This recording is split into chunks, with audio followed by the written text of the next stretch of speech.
I think Trump told them to draft Frank Ntilikina. Why would you just cut her off like that? Let her finish her question. Hey, purple baby. The answer to the That was question. another regime. The purple baby. Purple baby. The answer to the question is this: you see talent when it's right in front of your face. A lot of people really don't see it. A lot of people really don't recognize, because a lot of people really don't recognize and understand the game of basketball. But you will see talent. All you got to do is just see it up front. You say, "Dang, he good," and he'll catch you right off guard. Right on, God, because of the fact that everybody else in the stands is there watching them too, and they agree with you. Hey, how much y'all want to bet the Knicks give Obi Toppin $100 million? And then purple baby, when you take it to a level like Jeremy Grant, when you take it to a level like the NBA, you find people's coming up out of high school getting play at that same level and have that same kind of mindset. That's them the special ones, purple baby. They don't come. I'm surprised y'all didn't give Kevin Knox $100 million. They don't come along a dime a dozen. Just like this young man that said, he right. There's a lot of bums in the NBA right now, but they getting weeded out though. Why all the bums end up on the Knicks roster though? Chill. Don't leave the Hornets off that. They end up on the Hornets too. I mean, it's true. Obi Toppin would be a 10 times better player than Jeremy Grant. The Knicks gave Tim Hardaway Jr. $100 million, thinking he was going to resurrect the franchise. Tim Hardaway. Tim Hardaway Jr. I'm not going to trip about those regimes. I'm not going to sit up here and justify those moves. Mitchell Robinson, y'all just gave Mitchell Robinson $100 million? No, it wasn't $100 million. That was a reasonable contract on Mitch. That wasn't reasonable. And I'm telling you right now, he might turn out a little better than your man out there, Nurkic. I mean, he wearing out his welcome. Fight, hit the lick. Flight, hit the lick. Oh, all right, my fault. He got to stay healthy. He looked like Mitchell Robinson might be the next Greg Oden. God damn. Bro, that nigga Kemba Walker thought he was about to be the god. Nico said They thought Anthony Kemba is Walker was better going to than be RJ. a god for them. Knicks committed to a lifetime of not being competitive. I mean, like I said, the Knicks got issues. I mean, I'm not going to sit up here and justify this. I mean, this shit happens. We got issues. Nigga. I keep on telling y'all, New York really care about the Rangers. Nah, y'all don't like support. That's okay. As long as the Rangers is good, bro, they gonna sell tickets. It don't matter. Going on than the Portland Trail. No, y'all don't, because y'all don't have a Dame. We got a Dame. You got Julius Randle. You're in the West. Your best player is Julius Randle. Whatever you want to say about Dame, in the Western Conference, that's a non-factor. Who's your two best players, Splight? We got RJ Julius Randle and Evan Fournier. No, that's not true. We got RJ Barrett. We got Julius and maybe RJ. Stop it. Hey, and then now you got Brunson just came there. Hey, didn't they give? Yeah, I'm gonna say Brunson better than RJ. I'm sorry. Hey, hold on. Didn't they give Evan? Yeah, wait that's what I'm a saying. You can say, and I heard that y'all about to bring Clear Anthony Early back. Hey, hold man, on. Listen, Brunson better score than Brunson. Shout out to Chuck Morris. Shout out Nico. Shout out Basil Carpenter Jr. Salute to everybody in the chat. Did giving Evan Fournier a bad too? Yeah, I mean, Evan Fournier, did they get? Yeah, they had to pick them up. I mean, somebody had to take the money. And that's why I said that they should have just go in the rebuild mode, but they had that overachieving season. You can't rebuild as a Knick though. I mean, they might as well have been. They've been in top 10 in the draft for like the last 5 years. That's what I'm telling y'all. Yo, that's what I always say. I was like, yo, y'all cry over draft picks, but y'all suck at drafting. So what's the deal? Let me tell y'all. Listen who they drafted, y'all. First they draft Frank Ntilikina at number 8. That's trash. Then they come back the following year. They followed up with Kevin Knox. Oh God, that's right. Hot fucking garbage. Then they followed up with the number 8.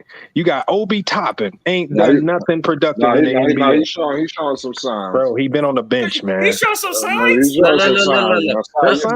I need a job because the Knicks still got a point guard and he a lob man. He's playing behind Julius Randle. That's his problem. All y'all second round picks better than y'all first round picks. If you give him we got quickly. Hey, Rico, that deserves a hallelujah. Listen, let me tell you 100. Some of these picks did not pan out. That's why I don't care. You're gonna have to bring the high notes for the Knicks in a minute. I know why team got this. Hey, y'all want to know the name of their first round pick this year?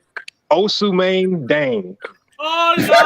What the fuck is that? Number 11. Really punted on the draft this year. To be honest with you. I guarantee that dude don't even make the goddamn roster. No, He was number 11 pick. Y'all traded him.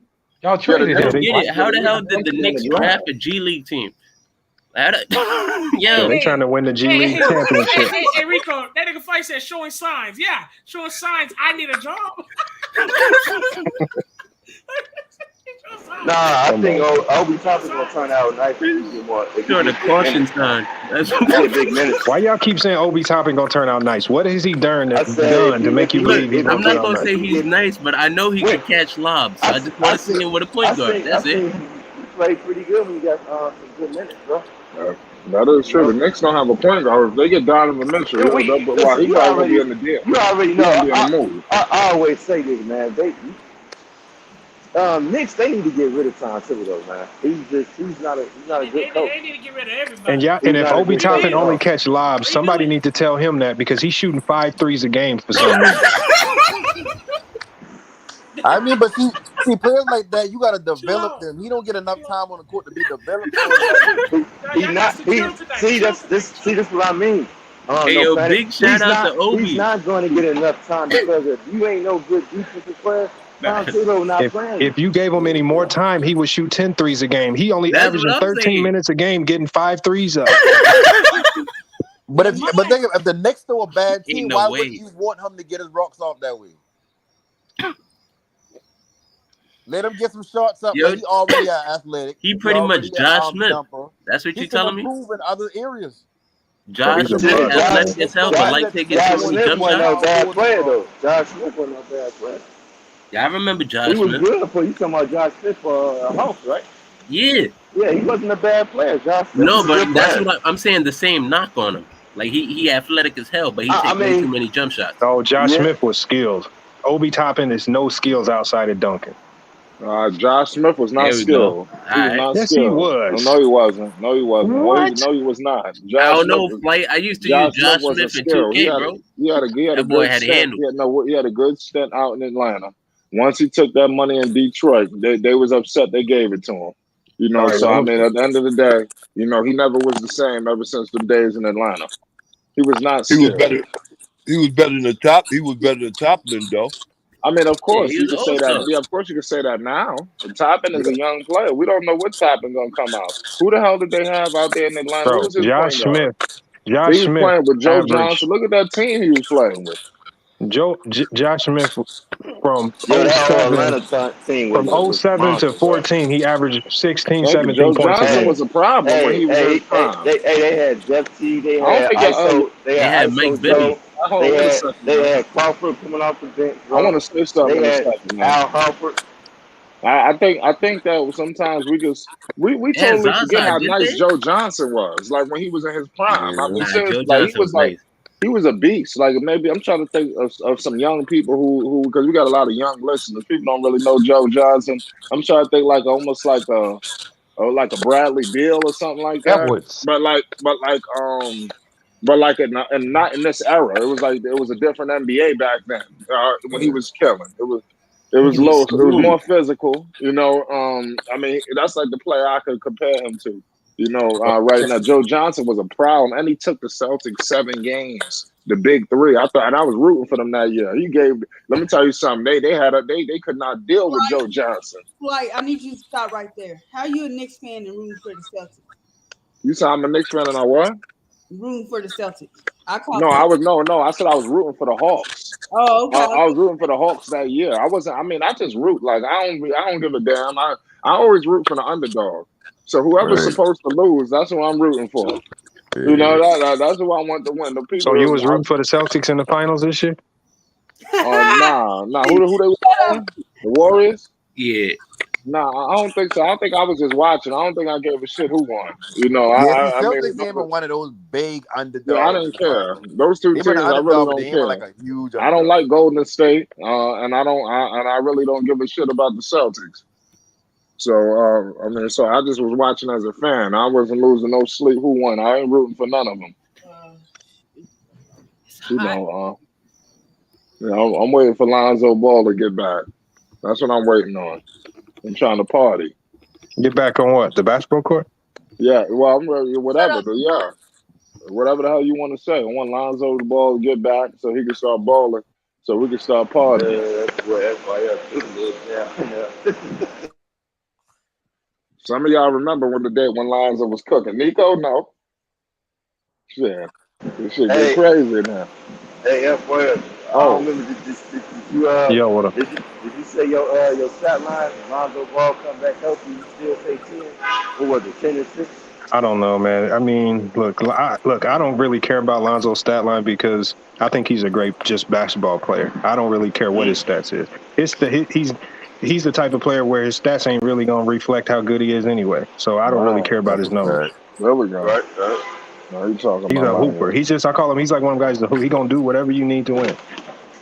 The Lakers' dumbest move over the last couple of years was letting him go. They should have got rid of Kuz in that AD trade. Yeah. So what's I said that earlier. Now you're talking my language. They should have did what? They should have traded Kuz in that AD trade instead of holding on to Kuz. They should have let him go and kept Lonzo. Yeah, but I don't think that trade would have went down. They won it. They wanted Lonzo because everybody knows when he's healthy, he's a beast. Defensively, he's top 3 and on the perimeter in the league, I believe. So what would you slot Lonzo as in the league? Role player, high level role player? I mean, of course he's a role guy. I mean, yeah, but I mean he's a guy that's mandatory if you're trying to win. Right. You see that Bulls fell apart when he got hurt. They didn't know how to fucking run the basic offense. You're right. I mean, you see what happened when he got hurt with the Lakers. He'll never get his right due until he stay healthy, guys. We all know he's never gonna get it. Yeah, you know, nobody gonna ever give him his props until he's healthy the whole season. And he needs to quit rushing back. Not even when he's healthy. I think when Lonzo won a chip with a team and he an integral part, like how we just like how you say, like he make the team go, like he a big part of his stat stone that don't tell the story of his game. Like that's when somebody can look at him and be like, oh, that's what he do. Just like with Draymond, like. No, Lonzo still want to get his just due. Look at how they shit on Draymond, even though he got 4 chips. They gonna do Lonzo the same way because his stats ain't gonna reflect what people call greatness. Yep, because it's about how many points you score. I agree. Yeah, I mean it's crazy because Draymond big defensive plays, and so do Lonzo, and they probably won't look at it. It won't even matter. You know what's they don't look crazy, at defense like that. You know what's crazy? Now that you said that. Why do you think? Hey, FYI, we got to see my phone that going out and say that he needs to score more, but jump on Lonzo because he don't score enough. Yeah, I don't know, bro. It's idiots to me. Like they want Lonzo out there chucking up 25 shots instead of running the offense and moving the ball and playing defense.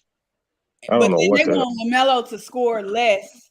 I don't know what less he can score. They just I said just like how FYI said with Lonzo, I've been saying that all season, like because he always gonna be not always, but like with a perfect.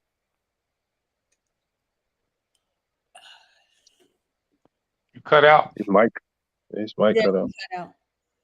Yeah, go ahead, mate. Somebody calling me. Hold on. Okay. FYI, what was you asking, Purple Baby? No, I was just saying like.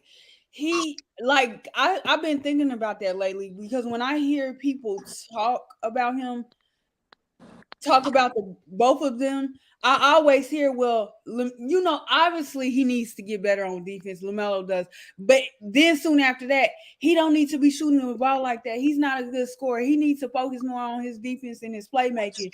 But when they talk about Lonzo, it's he needs to score more. He needs to I know. Will. Yeah, but Purple Baby, this is people you're dealing with this is how you can tell they just don't like the player. They don't like him as a person. They don't like his dad. They don't like LeVar. People who flip up like that just don't like him personally. They just looking for something negative to say about him. Well, hey, listen, it's some diehard fans on this panel. We're not maybe on the panel tonight that feel like he can score more too now. So ain't just as haters. He don't need to score more. He need to do exactly what he did last year when the Bulls was damn near first in the East. I agree. I say this about Lonzo all the time. Lonzo should give you 12, about 5 and 7. That would be a good game as long as he's scratching the floor, playing defense, playing at the point, and moving the ball, like making plays when things break down, like and help with transition. Because I mean, no, regardless of y'all of course will not jello ball, but like when it comes to Lonzo, LaMelo, like they them as players automatically upgrade any team's transition offense. Hey, so I don't need for him to be 20, 25 a game and all that. Like, he ain't give me the same numbers he give me all year. This no panic, right? Yeah. Hey, no panic. Look here, I'm gonna tell you something, man. Don't panic, no panic. Look here, Lonzo gonna give you wins. That's all he gonna give you is wins. Just like his father said, man. Whoa, you still not listening. It's just like his father said. His numbers will go up and down. His assist numbers might go up and down. It'll make a difference. All he's gonna do is give you wins. That's what he gave the Bulls before he got hurt with about that did all the other stuff. When he come back, I'm gonna tell you something. He ain't gonna do nothing but give you wins, man. Just count on that, bro. Don't count on his numbers. Don't be fooled and stupid like everybody else. You come back 1 week, oh man, he only scored 12 points. You understand me? But they got the win. But that's I mean, got 12 win. points. I ain't good with that. So then that's what I mean. That you don't want to be delusional about Lonzo B. You really don't. All he do is win, man. That's all Lonzo do is win. Okay, he got to stay healthy. That's it. He just got to get healthy. Him winning the championship. Yeah, that's what people really. Hey, look, if that's the case, let me tell you something too. I wish y'all stopped that with that note with not being healthy stuff. You think Zoe sitting out there playing hurt? You crazy? He ain't playing like he hurt. He is hurt, and when he come back in the game, he ain't like the rest of them bums in the NBA. Back to you, no panic. You know what? You right. You're right. Nico, you been funny.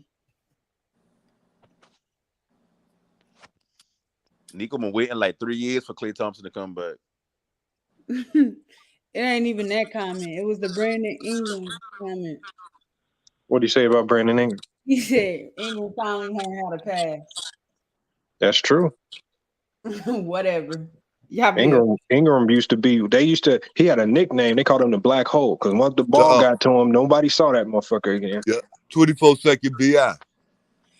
Whatever. I'm just telling you. Go Google Black Hole and Brandon Ingram. You'll see. Y'all funny. I'm not joking. Hey, look, and there's only 24 seconds on the shot clock. I'm telling you, it's rough out there. Wait till Zion come back. CJ changed them though. Somehow when CJ got there, that new leadership just unleashed him, and now that he moving the ball, he's more dangerous. Hey, what do you think about the Pelicans and their future with Zion coming back on the bot? What you think about it? Well, shit, Zion healthy is averaging 27 a game, so they gonna be a problem. I don't want to play them motherfuckers. Yeah, there's too much goddamn offense on the floor. The West gonna be nice. The West it's gonna be nice in the West though. I know the East gonna be nice too, but they're gonna be real nice in the West though. How those teams Zion is healthy, man. Boy, oh my God. Hey, Purple Baby, you was asking this question about tanking at first. Do you think the Pelicans should start trying to tank if they can't hold on to Zion and stuff? Zion start getting hurt and stuff like that. That's just an if question. Well, you think they should start trying to tank now? You think they should start trying to win games like they supposed to right now? What do you think, Purple Baby? I think that they wouldn't go as deep in the playoffs if Zion got injured again, but they would maintain a playoffs or a play-in spot if anything. Right. They're still decent enough. Hey, y'all see Jokic hit that game winner on Giannis in overseas? Oh, I forgot they were doing that. Serbia versus Greece. Jokic gave Giannis the business on that last play. Surprising. What position did they have Giannis playing? Didn't he play Luka like last week? Oh no, I know they played. It was Serbia versus Greece today, and Jokic hit the game winner over Giannis. That's great. Who else over there playing? I know Luka went. Who else is? Did Aiden go and play for his country? The Bahamas? Where's he from? Caribbean? I don't know where he's from. I think it's the Bahamas. Yeah, I thought Bahamas too. Wiggins in Canada. I ain't heard nothing about him either. I'm watching the Nuggets a lot this season. I know Jamal Murray and MPJ is healthy. I'm watching them a lot this season. I don't think Joel Embiid went this year. Nah, he didn't go. I don't think. I know See, Clarkson man, with went the over Nuggets, there. I can't watch the Nuggets because I starting to view them like the Jazz. Like, y'all gonna be good in the regular season, get to the playoffs, and it's like y'all kind of a waste to watch. That's how I view the Nuggets. They fun to watch though. I ain't gonna lie. Chance is back. Yeah, and they made the Western Conference Finals already. I don't know. I don't know, bro. Like I think the talent is there. They just haven't been healthy. But Jokic has gotten better while they've been gone, bro. I think their best chance to hit Chip would have been when they been in the bubble when they had They're gonna be a boy problem. going fool. Everybody come back out. No panic. Let me ask y'all something. No panic. No panic. You do you think that you grading them a little early? They're just getting their guys back. Yeah, but it's an adjustment period. Like they've been out for a couple of years at this point, and MPJ can't stay healthy. He got a back issue that gonna linger longer than just the season. That gonna be his whole career. Like, think about it. They got Aaron Gordon right now, like, but he ain't moving the needle. What up, y'all? What up, y'all? Hello. What is y'all concern level when it comes to Michael Porter? Is it just gonna be a 10 period? A high concern just because of that back, like the back take out T-Mac. Yeah, that's above a 10 because he's had that back issue since high Michael school. Porter's back is already fucked up. He had a second surgery already, right? Oh, he had a second surgery, right? I think the man since he's been in high school, if I'm mistaken. But you know what? Those surgeries aren't the same as they used to be, though. Now they're a little, you know what I mean? They're a little bit more. But that's your back, though. He had a second surgery. No. This is his fifth surgery total since high school. Wow. This ain't Larry Bird Tracy McGrady days. You know what I'm saying? They literally got things for you now. You know, stem cells, all kind of things now that they can put into your back. If that was the case, this wouldn't be his fifth surgery. They gonna micromanage him, bro. This is fifth since high school. Wait. You said it's his fifth surgery on his back? Get that boy a bag. Yeah, he's been injured since high school. Wait. But you said it was his fifth surgery on his back? I think it's his second surgery on his back, bro. It's the second surgery since he's been a pro. Yeah. Remember, he missed a whole year in college because of this. He had a procedure then, and then he missed high school because of this, and he had he had two procedures in high school. Mm-hmm. But for his back? Yes. Yeah. Nah, I don't think he had two procedures on his back, bro. I think yes, he did because it messed his high school. Go ahead. Tell you. I could have sworn it was one in college and the other one was in the pros. No, but he had this issue coming out of high school. I know that, but I'm just saying the surgery. I could have sworn it was one in college. That's why he missed college, and the other. But he must have seasoned in high school. The other one was in the pros, which is the one. He's missed multiple years in the NBA though with his back. He's had multiple procedures in the league. I think he's had at least 2 procedures on his back in the league. That's what I learned kidnapping as a national sport. Remember, he didn't play basketball until the bubble. Yeah. Right. Yeah, he had 3 altogether. And it might be 4 because it's article from 2021. Man, I hope he can. Man, I hope he can be together, man. If he stay healthy, he's gonna be. He looked good though. I saw him in the gym, and he looked nice though. I ain't gonna lie. Yeah. Yeah, but see, he look good like that every time he come back. I just think that's nerve wracking because man, like, and he's 16. And them spinal discs he had to get surgery on. What am I watching? What am I witnessing? If I didn't have to worry about his back, I like, but it's just, maybe they'll still be okay without. Well, they was okay without him, low key. Yeah, but if you're trying to win a championship, you need him.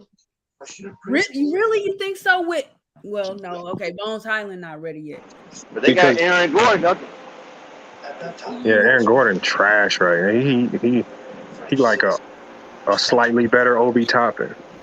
I told somebody else. That is tough, bro. The first thing they told me is he give you 25. I said he was doing that in Orlando. Who was? Aaron Gordon is a gimmick player to me, man. Well, if you do you think his growth got studied? Do you think his growth got studied in Orlando? Huh? Do you think Aaron Gordon's growth got stunted in Orlando? No, it didn't. No, they was giving him opportunities. It almost looked like he stopped working. It's not like when people go to Orlando, bro. They're like on the tip top of their game. They don't like literally care like when they go to Orlando. That's what I be saying about players. He wanted to get out bad. It don't mean nothing. He don't care. Yeah, bro.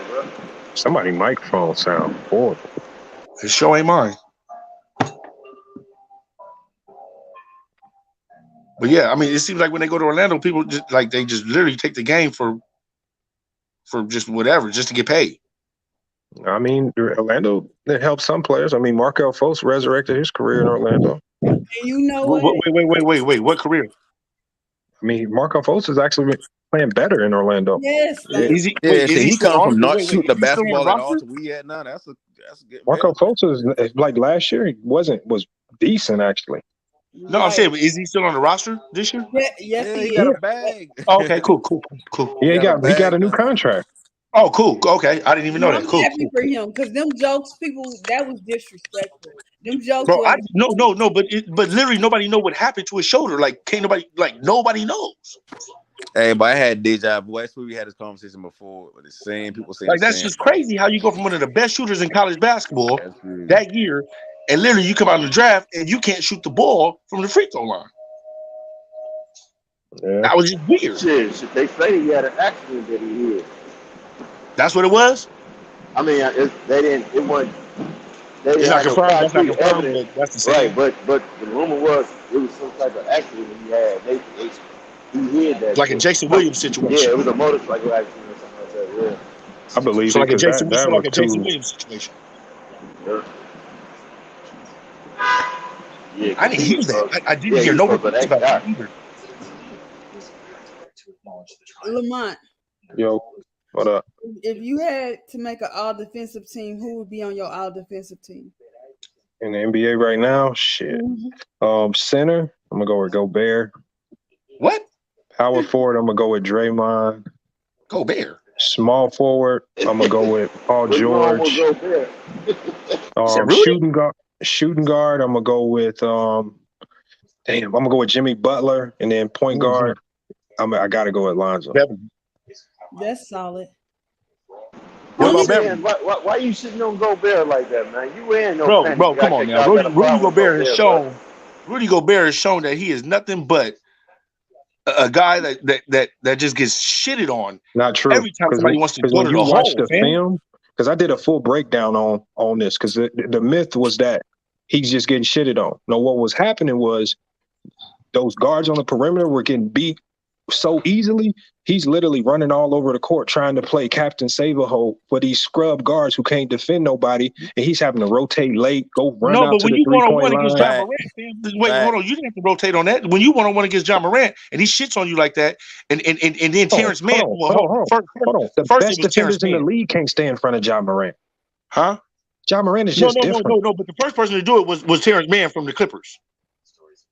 Okay, so you willing to put Terrence Mann on John Morant full game and trust that he can slow him down? Whoa. We're on two different narratives right now, sir. We're talking about Rudy Gobert, right? So Rudy Gobert, his job is to be a help defender and be a rim protector. But when he's one-on-one rim protecting, right, against a Terrence Mann, you should not be getting shitted on. Okay, hold on. That's not his. Okay, if Gobert is actually ever guarding him at the rim, it's because somebody blew a Simon on the perimeter. What? Conley could not stay in front of nobody. Clarkson could not stay in front of nobody. Joe Ingles was not staying in front of none of those guys. He didn't have to help nobody when it comes to the rim. If you actually go look at how bad that these guys were getting beat. Okay, hold on. First of all, in basketball, every coach tells you it's impossible to defend somebody getting beat on one dribble. And these guys are getting beat so easily, he don't have time to recover and help properly. That is not what I'm seeing on these highlights, man. Okay, so hold on. I did a full breakdown on it, and I used over 300 different game situations. Okay. I'll have to see your breakdown there. Hey, no, listen, that's there. a fact. I say that all the time. Like, then you got Donovan Mitchell and you got Conley on the perimeter, and they trying to stop somebody. Then you got Bogdanovic, you can't stop nobody. Then you bring in I'm not, bro. None of that has nothing to do with what I'm talking about. I'm just talking about one-on-one situation, right? When I'm going up and you going up, and I shit on you. You just got shitted on. Period. I don't get the. But like when that happened, it's not like I turned around and I had my back turned. Okay, how many times have we seen Rudy Gobert block shots too on them same situations? I have, but he's been getting shitted on mostly. Okay, hold on. But just because you see a highlight with everybody who blocks shots gets dunked on from time to time. I'm not talking about one highlight, sir. I'm literally not talking about got dunked on a whole bunch, but he still was a good shot blocker. But I'm not talking about one highlight. Cross up and he's a good help shot blocker too. So it's a lot of times where he comes over and he helps on the shot block. So literally somebody must be having. Yeah, but if you watch what Utah was doing, especially in the playoffs. they was getting beat too easily. They was just getting beat one dribble, guys at the rim, and now you have what was happening was Rudy Gobert would actually rotate over and stop the play. Then they started kicking it to Kleber, and that's when Kleber hit 8 threes in the playoffs. Right. Yeah, that was crazy. Nobody expected 8 threes in the playoffs. Come on now. Yeah, but that's what happened when Kleber can stand on the 3-point line, knowing that these guards is going to penetrate. Rudy Gobert's going to help, and he's going to be wide open at the 3-point line, and those guards won't rotate to help him. Yeah. The rotation on the 3, that's a little different than what I'm going at. I get all of. I totally understand where you're coming from with everything you're saying. I'm just literally talking about one factor of this whole big picture. That's it. It was just one little piece of the pie of the big old pizza. That's it. So you're talking about one piece. Hold on, guys. You're talking about a piece where he's guarding a small forward or either guard, and you want him to be elite. He do the best he can, and he didn't win. No, I'm talking about 1-on-1. No. I'm literally talking about 1-on-1. I go up, you go up, and I shit on you. But that was all shot blockers. Regarding any other players. That happens to all shot blockers. They get dunked on. I understand that, but Mutombo didn't get shitted on like that. Yes, he did. He did. I watched plenty of highlights. John Kemp, Jordan. Well, hold on now. Now the dunkers you're talking about, these are people that just shit on people for a living. Terrence Mann doesn't just shit on people for a living. You saying John Morant won't shit on you? Terrence Mann does not shit on people for a living. He's a leaper. Yeah, again, I'm gonna say that's it again. the most athletic. I seen Terrence Mann coming out of Florida State. Okay, Terrence Mann is not an athlete. I know he's an athlete, but he's not a shitter. Remember, Lonzo Ball came John Morant's a shitter. A shot blocker in the game, and he ain't no leaper. It happens when you get crossed up and you get dunked on. That just means you playing defense. That's it happens. We'll see what Rudy Gobert should start doing then is just not rotating at all. See, Rudy Gobert basically should just not rotate and try to help at all. So you guys don't blame. I never said that, sir. Don't start just putting narratives. No, what I'm saying is, if he don't rotate, then you guys can't say he's getting shitted on. Because just what you're saying is just what you're saying. And I literally did not say that out of my mouth, sir. I'm literally saying 1-on-1. I see you. We meeting eye contact. I'm not rotating on nobody else, fam. We're meeting eye contact at this rim, right? I know you're going up for the dunk. But Rudy Gobert stops people at the rim more than they actually score on them. Huh? Rudy Gobert gets more stops than people actually score. People ain't saying, I can't wait to go see Rudy Gobert at the rim. I don't hear nobody in the league saying, I fear Rudy Gobert when I go to the Hill. Okay, but then why is he a multiple-time defensive player of the year? Well, you can give anybody a multiple-time. You can just give it to anybody.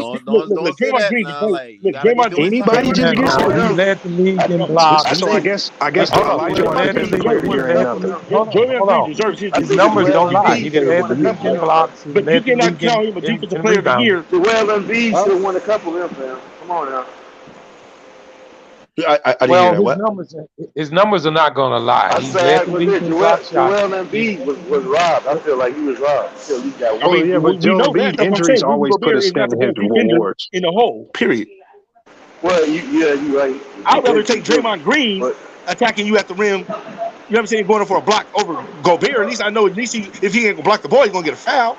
You know what I mean? He gonna hammer your ass something. You gonna miss a free throw something.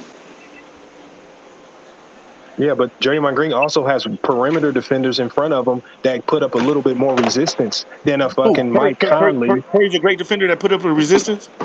Because if you look at Wiggins, if you look at Clay, if you look at Gary Payton was elite they had no Gary Payton this year. I'm talking about all the years they've been there. All the years Draymond Green was getting defensive player of the year with no Wiggins. There was no Gary Payton. Klay Thompson was elite defensively. That was one person.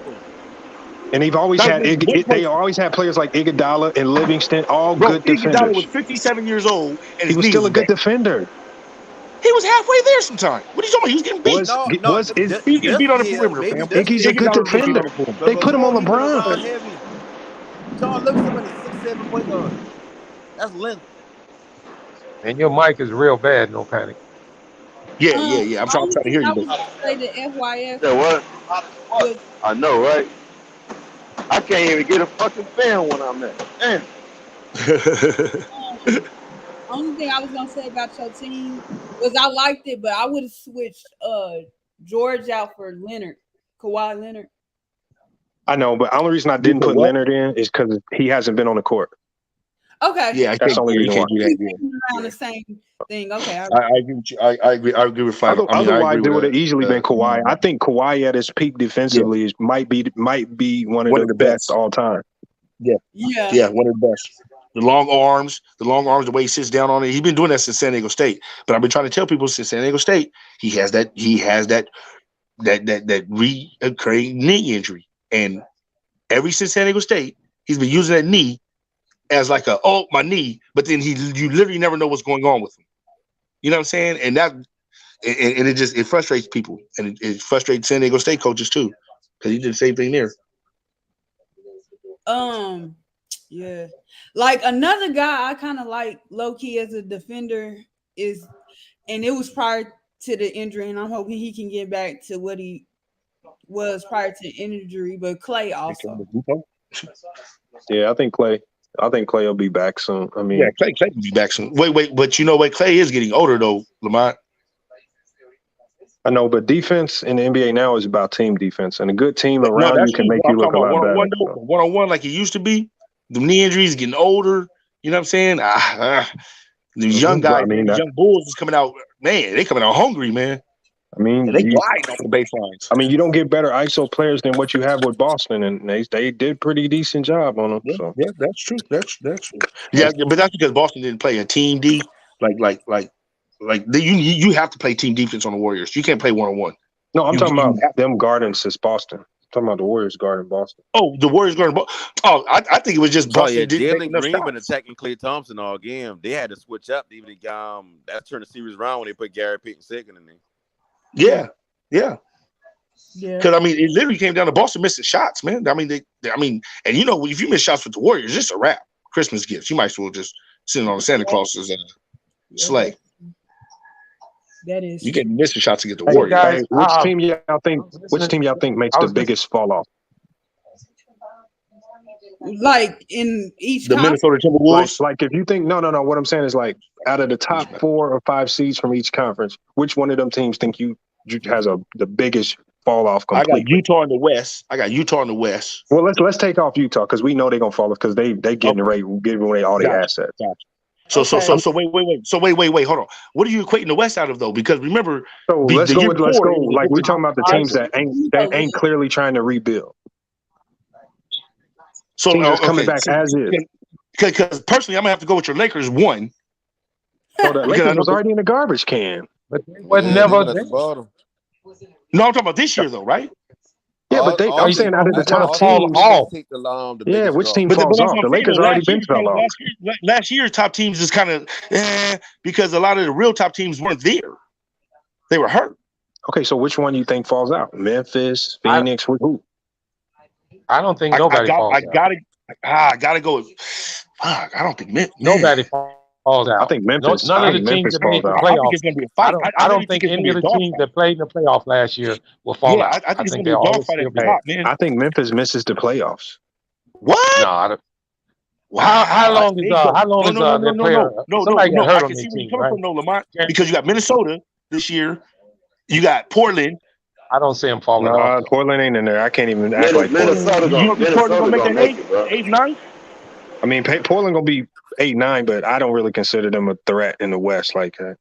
Yeah, I think Memphis. But I'm talking about making the playoff. Period. Though you said you don't. Hold on, guys. I got a question for y'all. Why y'all picking Memphis to fall off? What have they done? No, I just did. No, it was just me. I don't think they're gonna fall out of the playoffs, but I do think they ain't gonna have 15 wins. They're gonna have a harder time. I think they're gonna have a harder time. Memphis gonna still be there. All the top teams that weren't there last year are literally going to be there this year. So the Clippers, the Lakers, but I think the Warriors. No. Long as they can lead the league. Long as Memphis. Let me say this. Long as Memphis lead the league in block shots. Long as Memphis can lead the league in block shots and second in the league in rebounding, they ain't going nowhere. Yeah, but they can't because Jaren Jackson out. Jaren Jackson gonna be out for 7 months. Oh, that's what I just asked. Was Jaren Jackson gonna be out? That's what I asked. Yeah, because they're gonna need help next year. Oh, yeah, he's out. If he's hurt, that's a big loss for them. Oh, he's up. Wait, he's up for next year? The Clippers got, gotta forget the Clippers, man. They gonna make it. Did you say he's up for next year, Jackson? I can't hear you. I said, did you say Jackson was done for next year? You're breaking up, Unstoppable. Oh. Hold Go ahead, No. Go ahead, Can you Purple. hear me now? No, like I was thinking about the Clippers, right? And they roster. Do y'all think? Because I do hear some Clippers fans say that they're small. So don't you think if we think they are going to be one of the best teams out west, don't y'all think teams would naturally have to go? The teams that are able to go smaller to compete with teams like the Clippers or the Warriors. Yes, the Warriors are big. I'm not saying they're small, but don't you think if you have to go small, that the team that's the biggest would be the one that's going out? Going out or winning? I mean, Cleveland been the biggest team in the East. The odd one out, basically. So if you can't really go small and you have to remain big, because I think so you talking about like if they play the Denver Nuggets and you got to bring Jokic out of the block. No, he wouldn't come out. He wouldn't come out. But like Minnesota to me they're big in the front court, right? If you're going against the Clippers, you would have to either take Rudy out or Towns, because when you go against the Clippers, I think what's the name is going to be playing the power forward spot Morris. Like that's what I'm thinking. Okay. I would think Minnesota would be the odd one out because they're let me address it right quick, FYF. Okay. Go ahead. Hold on, FYF. Let me just address it. You know what? And just so ironically, you bring that up, Purple Baby, because I was looking at I was going through some stuff today, and I was studying the small ball lineups in the NBA, and the NBA is kind of turning towards that. And if you look towards your team, and you look at their small ball lineup, the Bulls had a plus 16 with a small ball lineup. Sometimes that works to your advantage. Mm-hmm. Now, I'm just saying it doesn't work. But the NBA is kind of turning towards that small ball lineups. And if that's what you're referring to, I don't believe that's a deficiency. I don't believe that's a deficiency, but it can't be sustained very long, Purple Baby. That's the deal in the NBA. Yes, and I agree. If you can get away with it, and no, you can get away with it, then it's fine. But the small ball lineup, let me finish. You can go ahead. Let me finish. You can go ahead.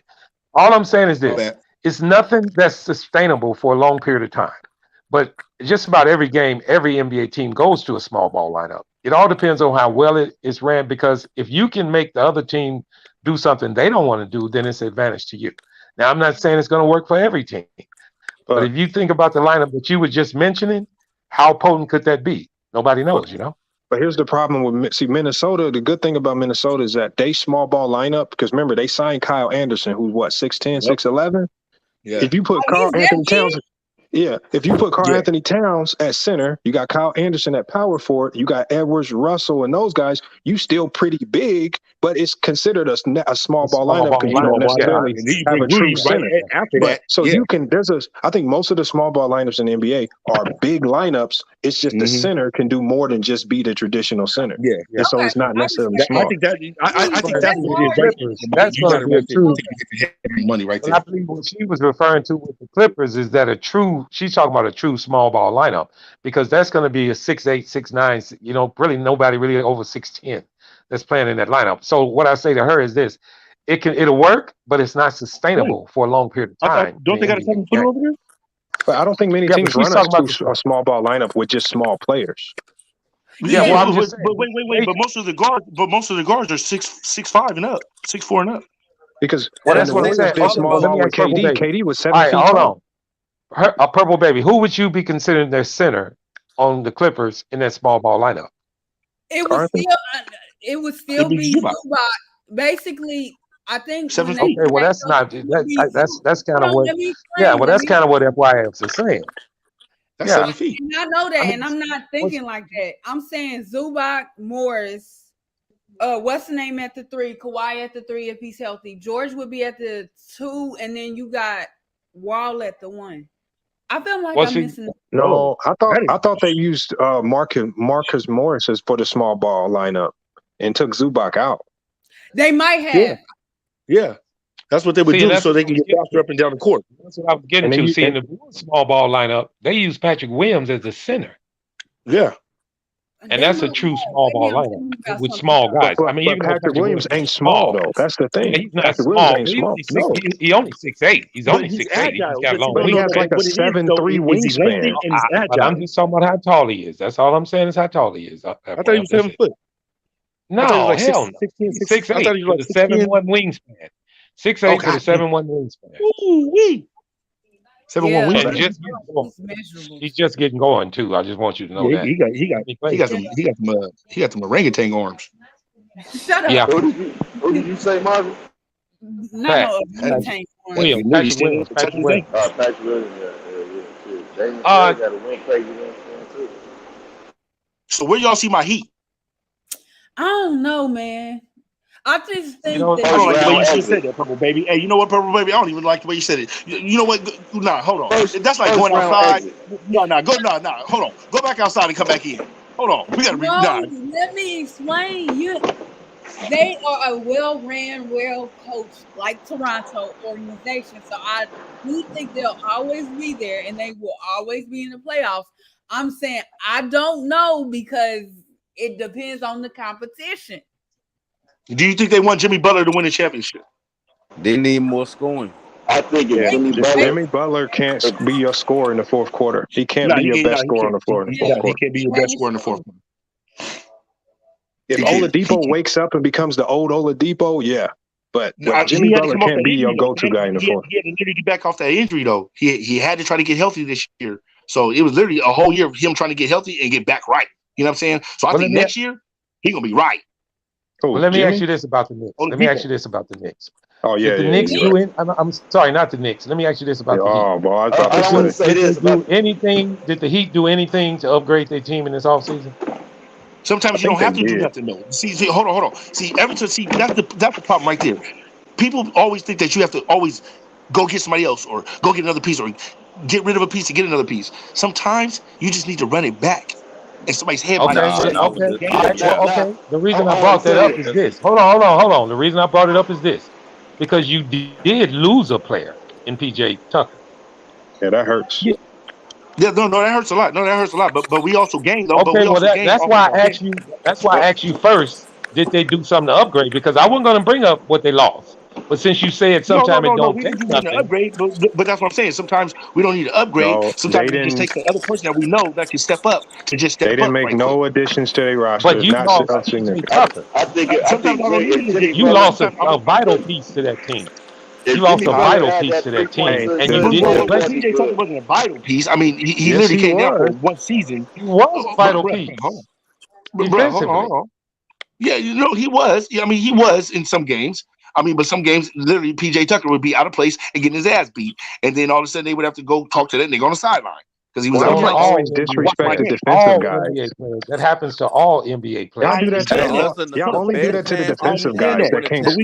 Hold on, I understand that, but we didn't bring PJ Tucker there to be a scorer. So what I'm saying is, literally, all you have to do is that. Now, all I'm saying is, sometimes you got a little lost in where we was at defensively, and that's only because he was there for 1 year and used to the team. That's what I'm saying. Vital is okay. You're there for 2-3 years. All right. You're a pivotal part. My final question to you is this: do you feel stronger about your Miami Heat this year than you did last year?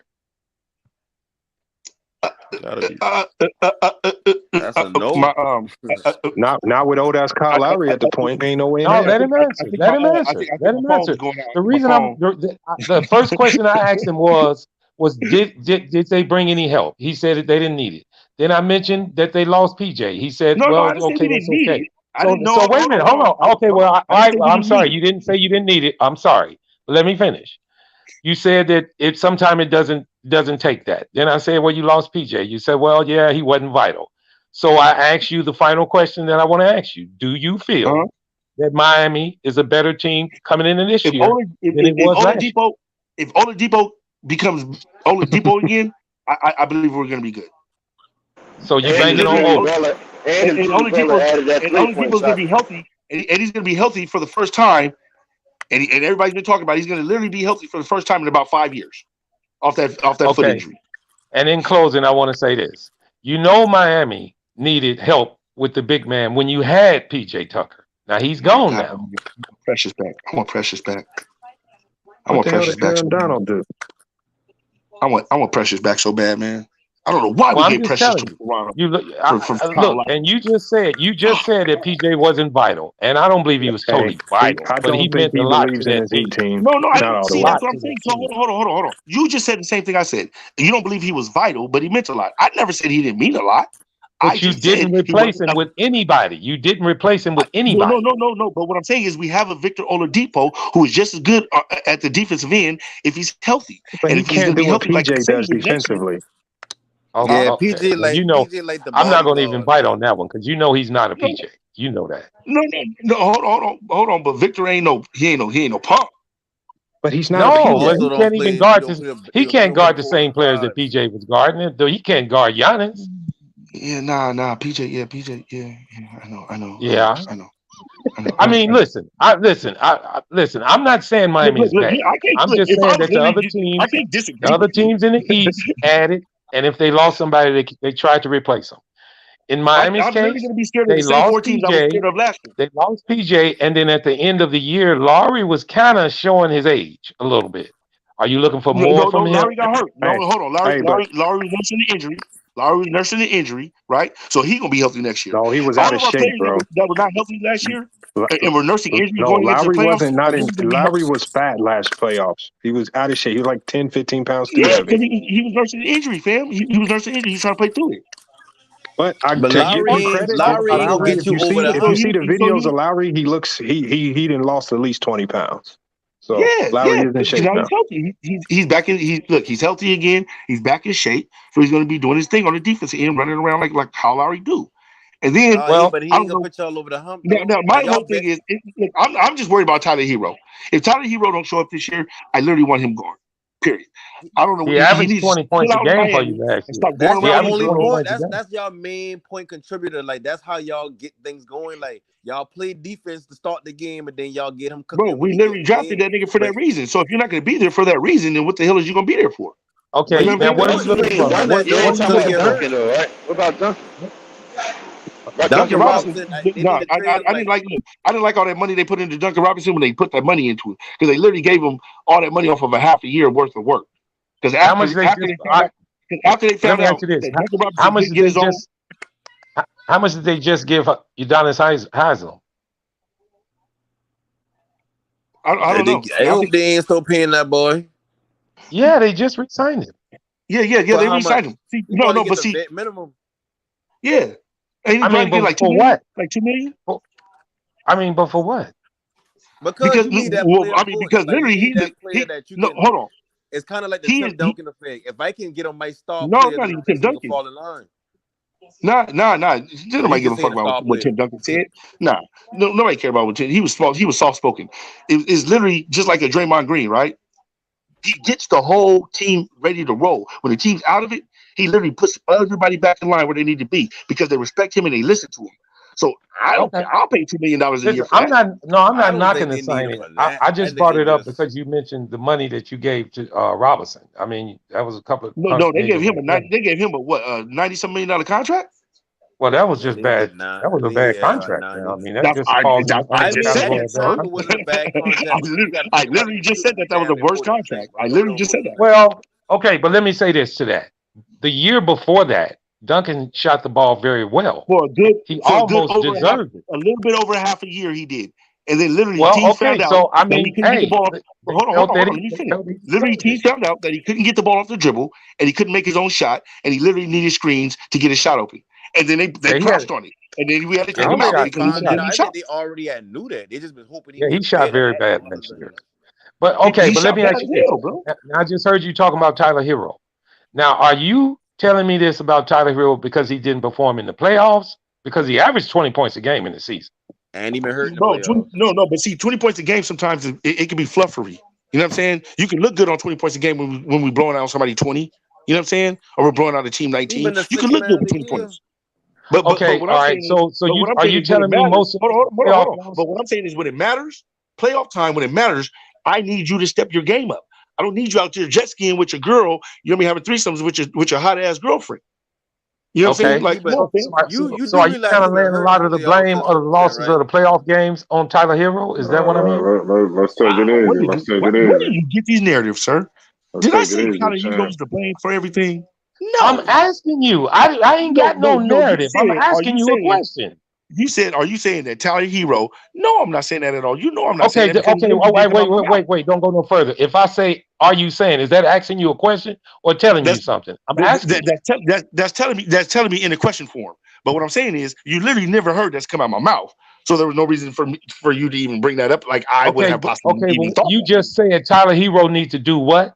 I need him to do more. I need him to do better in crunch time.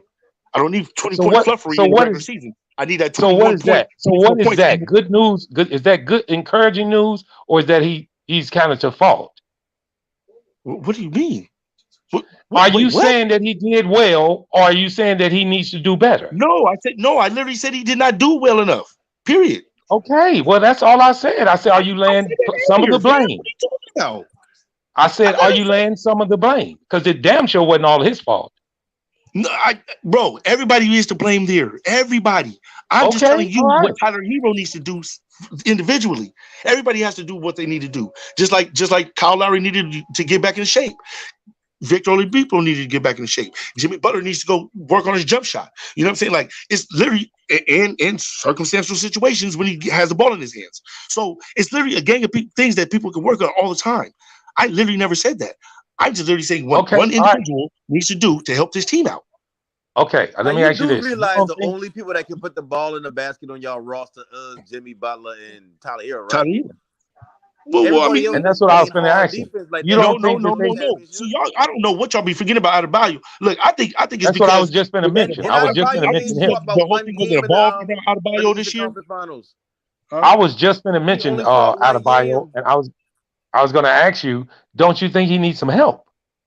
Yes. Now, why do you think I said I miss Precious?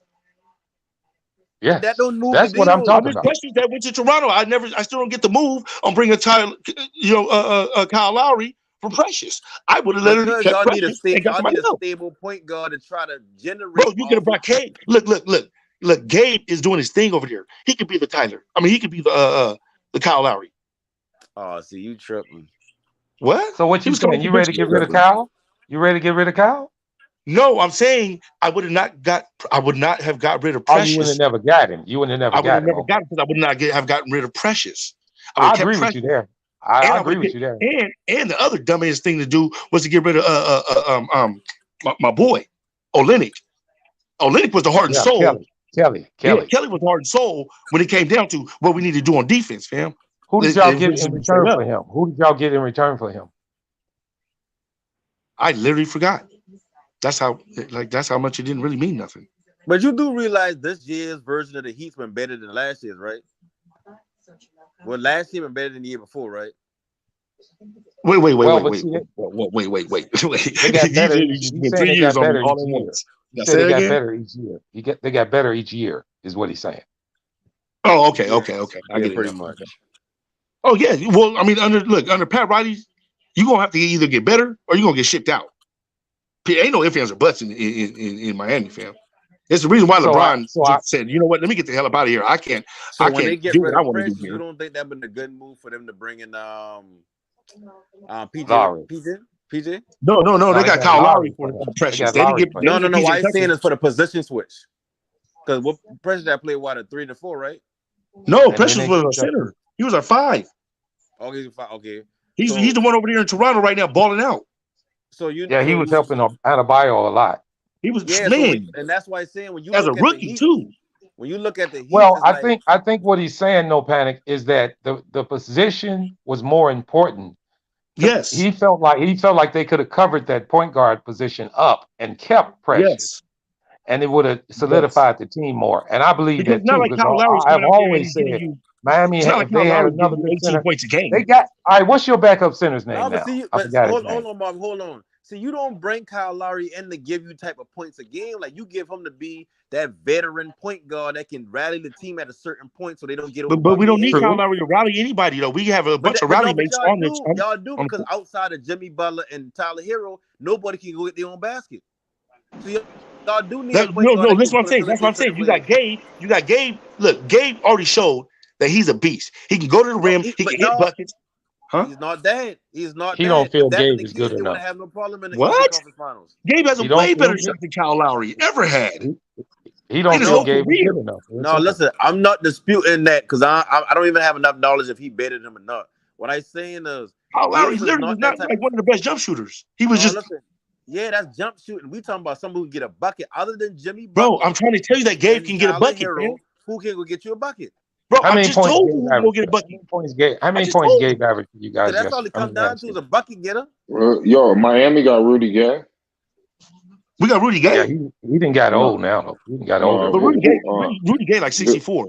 Who got Rudy Gay? Like y'all got a bunch of utility players around Jimmy Butler and Tyler Hero. Sometimes that's all we need, though. Sometimes Who's you don't need Rudy Gay? But who got Rudy Gay? Rudy Gay was playing with Minnesota last year, I think. Yeah, I think he might be getting ready to retire. I didn't know Rudy Gay was still playing last year. Yeah, I don't think he's on Miami. I was just saying that. No, he's not Miami. He's not on Miami. No, he's not on Miami. I didn't hear him about going to Miami.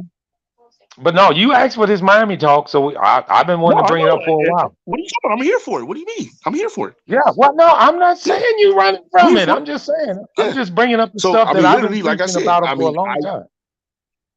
I literally would not have got rid of Kelly Olynyk.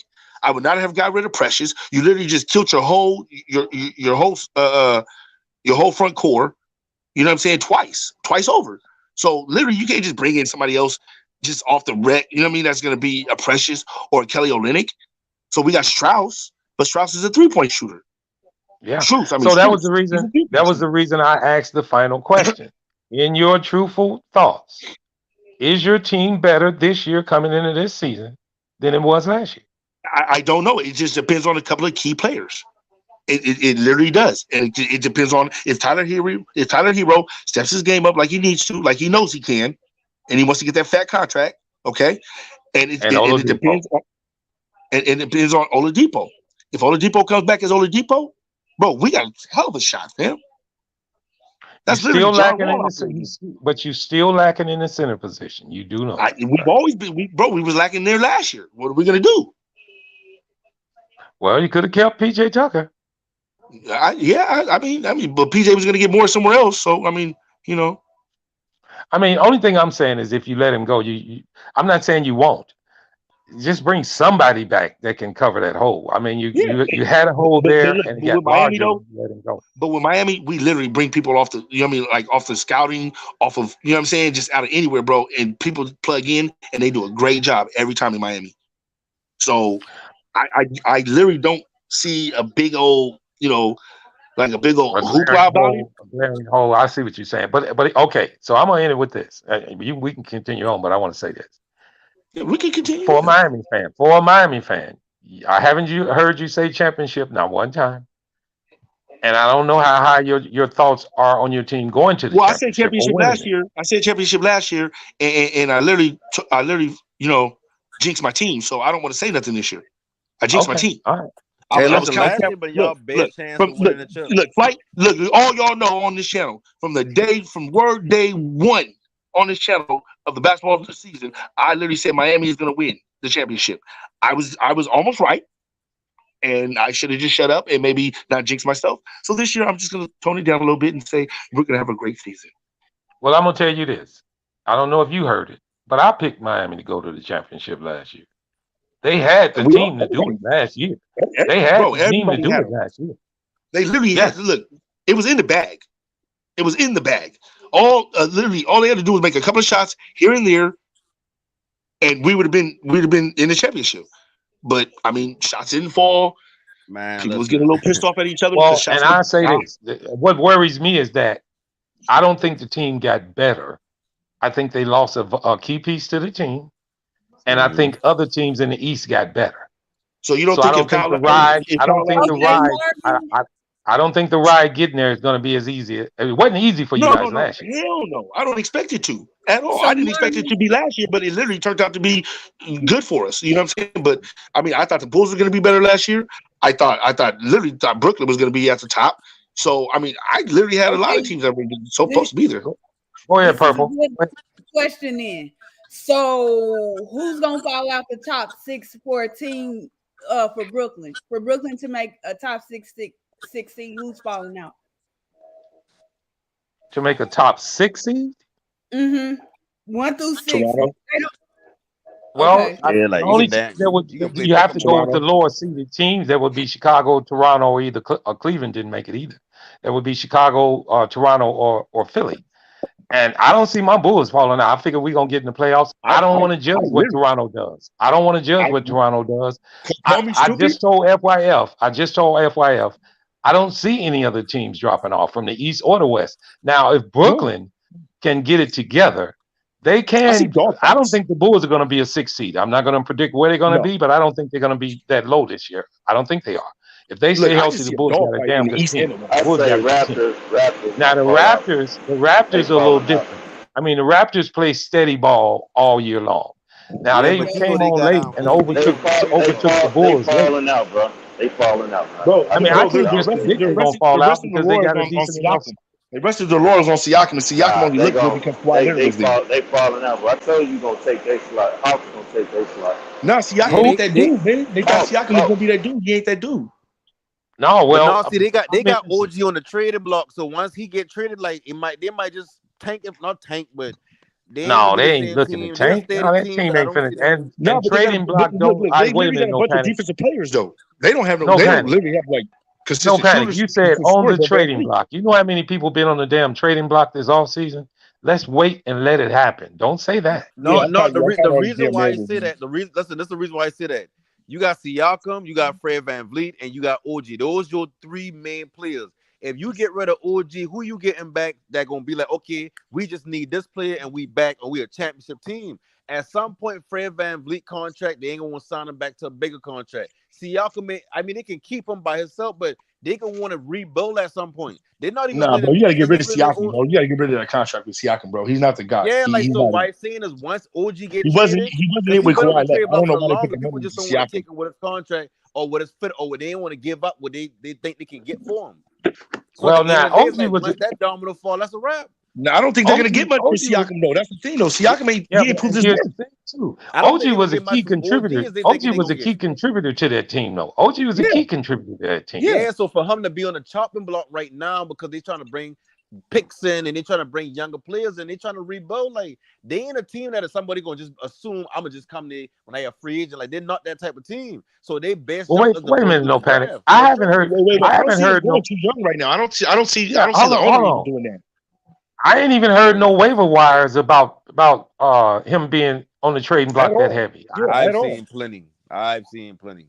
But you see now you're going off the ESPN. You know what I mean? Like Skip Bayless. You know what I'm saying? Oh, no, I don't watch. Wojciechowski. Oh, I heard from my sources. I don't watch. I mean, I just hadn't heard. I don't watch none of that. I read articles before I go. I mean, think about it. I mean, hold on. But now think about it. You talking about trading OG? You know, to me, that's a key contributor to that. Yeah, that would make sense. You're going to look for something decent in return if you're talking about trading. Yeah. So you got to consider they're going to get something back that's decent. That wouldn't even make sense though, because you really want to build around VanVleet and OG. It don't make sense, but it do make sense. You know why it makes sense? No, it doesn't. If I look at the East right now, who is Toronto knocking off right now or the next? Okay, who are you going to get back for OG? They don't have enough. You're right. They don't have enough. You're right. What you do is you trade a player like Obi who already disgruntled, and you want to get him out there to get assets.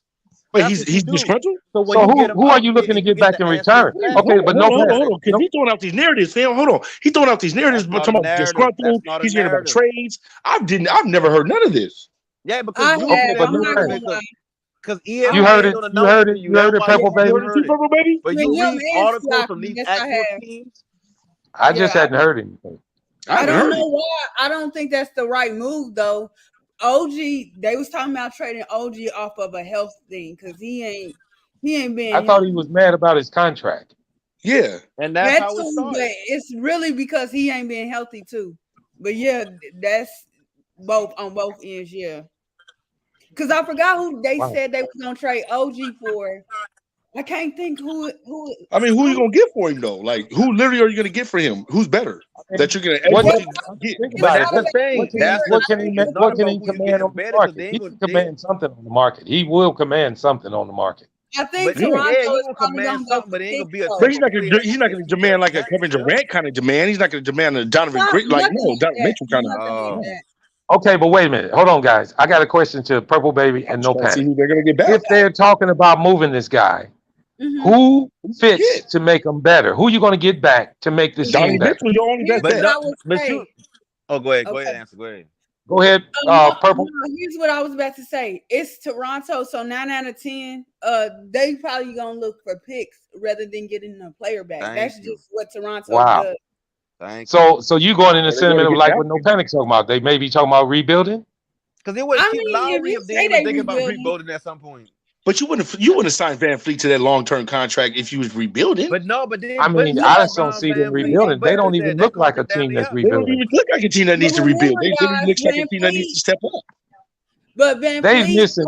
You know what they missing? They are missing one dominant big man, and they are damn good team. Bro, y'all have to remember. Go ahead. I'm sorry, Purple.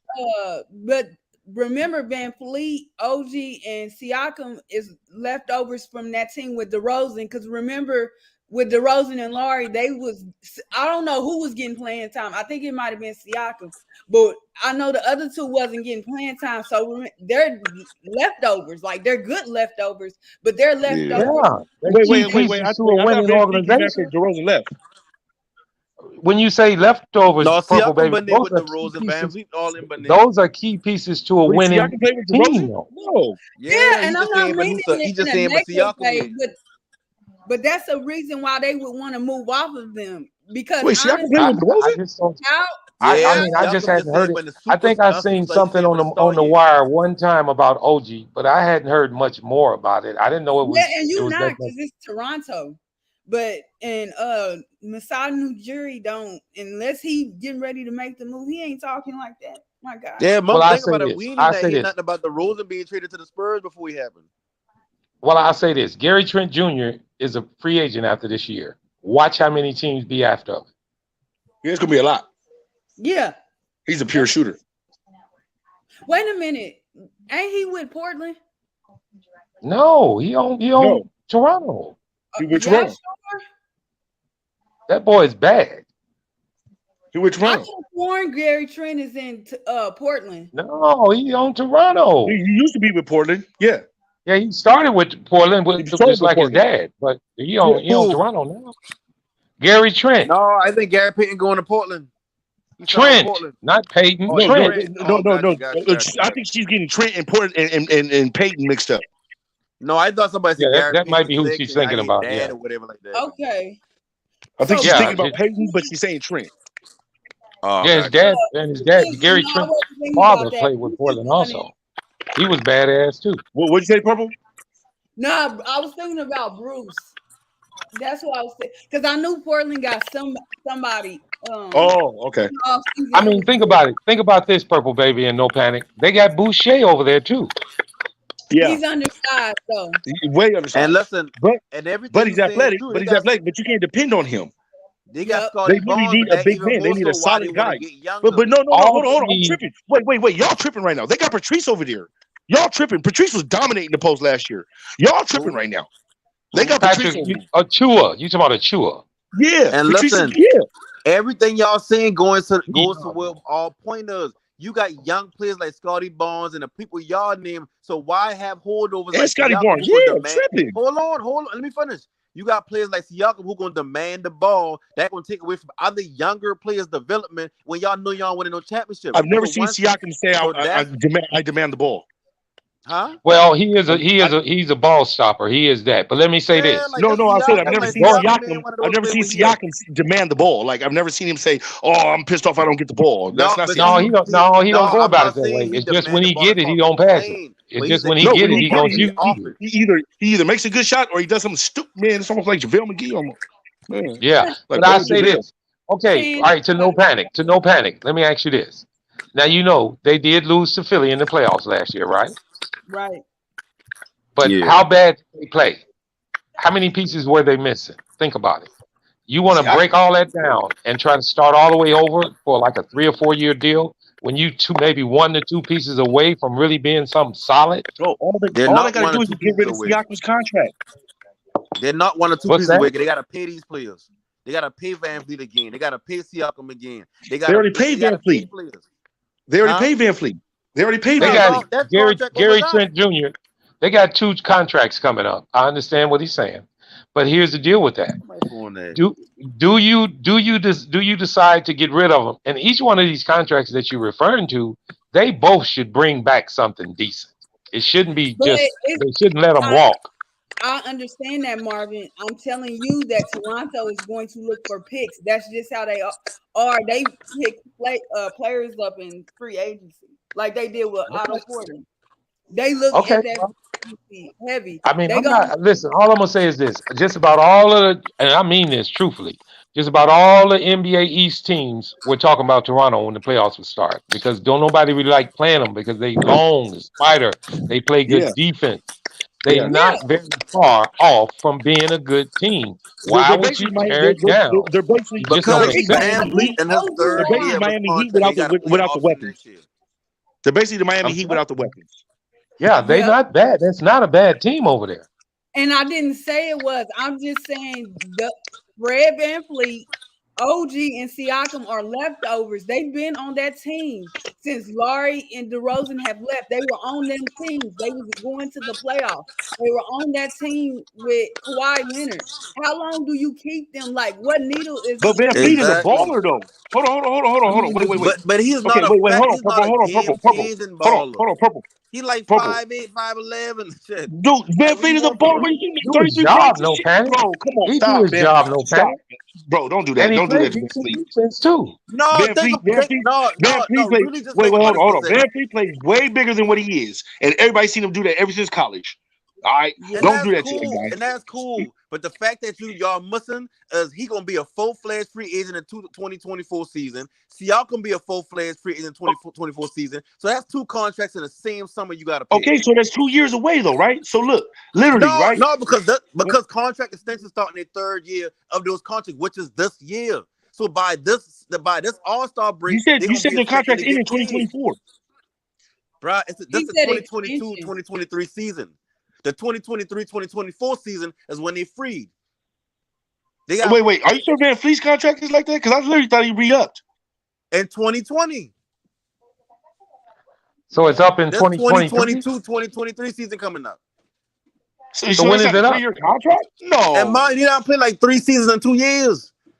Yep. Because I keep telling y'all forgetting that man, that goddamn bubble shit, man.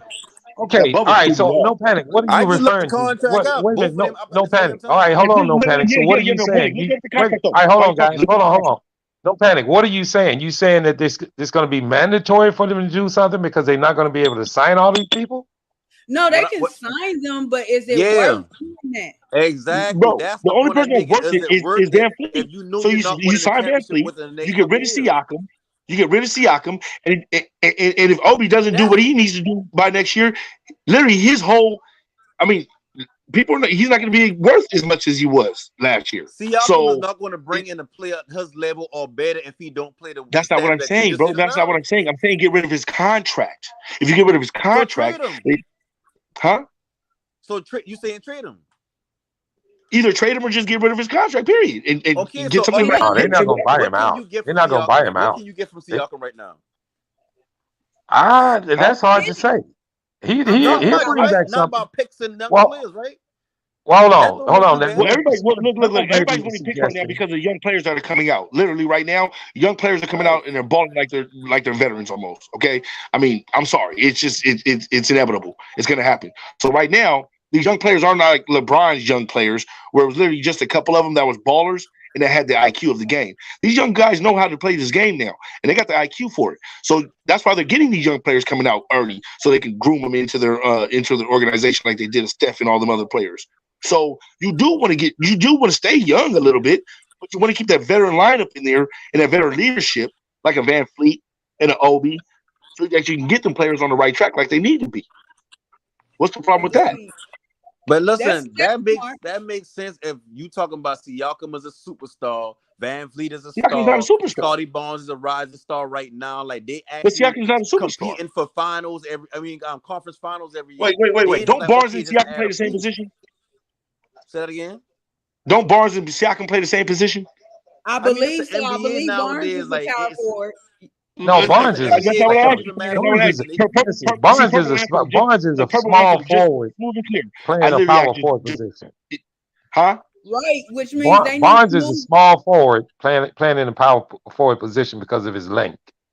Okay, and what you call it? And Siakam does what? The same thing, correct? He's a Siakam is a true power forward. He's a true power forward. No, he ain't. He a power forward. Siakam is a true power forward. Yeah, he's a power forward. He's about 6'9.5", almost 6'6". He's long though, and he's tall. He's long and tall. You can be long, bro. You can be long all you want, bro. There's no power in that forward. But that's what he I played. didn't He played a power forward. That's his position. I feel what you're saying. I feel what you're saying, though. I feel what you're It saying. don't matter about size when it comes to small Yeah, and ball. he would be playing. He would be playing out of place at a small forward. You said it don't matter about size. What? What I'm saying is, it don't matter if he got the girth or the size for the 4. In today's NBA game, he can play the 5 at a size. No, you can't, bro. Do you not know that there's still some real centers out here? Ball, you can be a 6'9" center. Bro, stop. It only works for Draymond Green, right? It only works for Draymond Green. Center for y'all. He can, yeah. They play him in the small ball lineup as a center all the time. Did you just say Siakam to play the center? Yes, he plays the center against him all the time. Wait. So you're gonna put Siakam against Embiid, a Jokic, a Gobert, or a Karl Anthony Towns? Bro, listen, no. You can move him to the 5. He referring to small ball lineup. Same exact shit. Yeah, no, that's not what he said. He wasn't referring to small ball lineup. He literally said that this dude can convert to the 5. So I'm asking you, so he can really play small ball lineup. He meant in the small ball lineup. Don't give him no layup. Don't give him no alley-oop. That's not what the man said. No, that's bro. I'm literally talking about the small ball. You can put him at the 5 in the small ball. No. Don't repeat what he said. We're going off what you said. You didn't say nothing about small ball. That's what, bro. You just literally said that you can move him in. Just go and rewind. I said small ball. Bro, I wouldn't say he can play 5. I said that's today's NBA with his positionless basketball. When at a small ball, he can play the 5. No, don't do that. Don't do that. You said it right the first time. Don't put a small ball when you didn't say it. You said positionless basketball. Why? Listen, said that. They're trying to tell you he played a 4. I'm reinforcing that he can play the 4 by saying even in the small ball era, he can play the 5. What are you talking about? Yeah, I don't think he meant playing it every day, every play. I don't think. I understand that, sir, because I would literally think that would be stupid if he was thinking that. But he literally didn't say it, so I literally had a question about what he was talking about. Yeah, I understand what you're saying. Hey guys, I wanted to ask y'all. I had a couple of questions for y'all. Just going off topic for a minute. I do some stuff in my class, man, for some people, man, and I want to ask y'all a couple of questions if y'all didn't mind. Yeah, go ahead. What I call these are, and this is for the chat and everybody is listening. I call these are just mind-boggling questions, and they simple questions. I like that. With all kind of turnaround answers. Yeah, I like that. If y'all don't mind, I just want to run a couple of them across to you guys. The first one, this is for everybody on the panel. Now, I don't want you guys to share your answers. The reason being is because I grade how many you get right and wrong. And I give you how high your IQ is after you give me numbers. I knew it already. You understand what I'm saying, guys? Yeah, it's the brain game. I know. I played on my phone. Yeah. So the first question now, and if anybody heard these questions before, don't answer them. Please don't blurt them out. But the first question is this. Is there a 4th of July in England? No. Just think about it a second before you say anything. Anyway, my bad. I'll repeat it again. Is there a 4th of July in England? I just blurted it out. Now, this is what I'm going to say on this one. I'm going to go ahead and we're going to do these questions and answers together because I got 10 of these that I do. This one here to me was the easiest one. So, well, let's just do 5. Let's just do 5. Well, it's 10 questions, so you just want to do five questions on Yeah, let's just do 5. 10 quiz? Okay. All right. So this one at a time. Who's on the panel? No Panic and Purple Baby? And Chance, yeah. And Chance. Okay. All right, Chance, you go first. Is there a 4th of July in England? And don't give me your explanation why. Just tell me yes or no. No. All right. No Panic. I hope I didn't run everybody off. Everybody gone. Okay, Purple Baby, you gone too? All right, I do with you, Chance. All right, you say I ask you a question again. I'm gonna read it one more time. Is there a 4th of July in England? No. Okay. I hate to get these answers because I want to get these to a lot of people. The answer is yes. The 4th of July comes after the 3rd, and there's a 4th of July everywhere. Why would you think it's in England? Yeah, dumbass. Why wouldn't you think it's in England? Oh my God, fucking idiot. Yeah, I got it. Idiot Chance. Fucking idiot. Okay. Man, I'm packing weed at the same time. See? Well, okay. And hey, you know what? Sometimes that weed might make you think better. Here's one more for you. Yeah, I didn't get to smoke it yet. I was packing it. Okay, check it out. How many birthdays does the average man have? How many birthdays does the average man have? 1. Great answer. That's correct. You're only born once. Yeah, I know. That's it. Third question. I'm going to give you one more and I'm going to stop. Some months have 31 days. How many have 28? 1. Think about it. 1, because it's our only month that we get for Black History, and we got the lowest, right. And we got the fucking. All right. The answer, all of them. January even got 28. Every month got 28 days. Oh, every month got 28 months. But you didn't say that. You said which month has the lowest month. I said some months have 31 days. How many have 28? All of them. Yes, you did. Yes, you did. Yes, you did. Yes, you did. Yes, you did. Idiot. Yeah, man. Since I got you on the panel too, man, I'm doing a rundown on the 10 games, 10 teams, 10 games at the beginning of the season. Mm-hmm. And I want to get your take. I want to get your take on, because the teams we are doing is Denver, the Knicks, Brooklyn. Denver versus Knicks? Miami. I didn't put Miami in there because you don't be on the panel with us all the time. So I didn't put Miami. Man, I know, fam. I be at work, man. So I didn't put Miami on there. I would have loved to put them on there. But I need your take. As a matter of fact, I think I might take out one of these teams and put them in. I mean, if you literally don't have Miami over one of those teams, then don't. You know what I'm saying? Like, that's my thing with it. The latest team I put in was Denver, and that was because Dex wanted them in there. And Dex kind of going for Denver.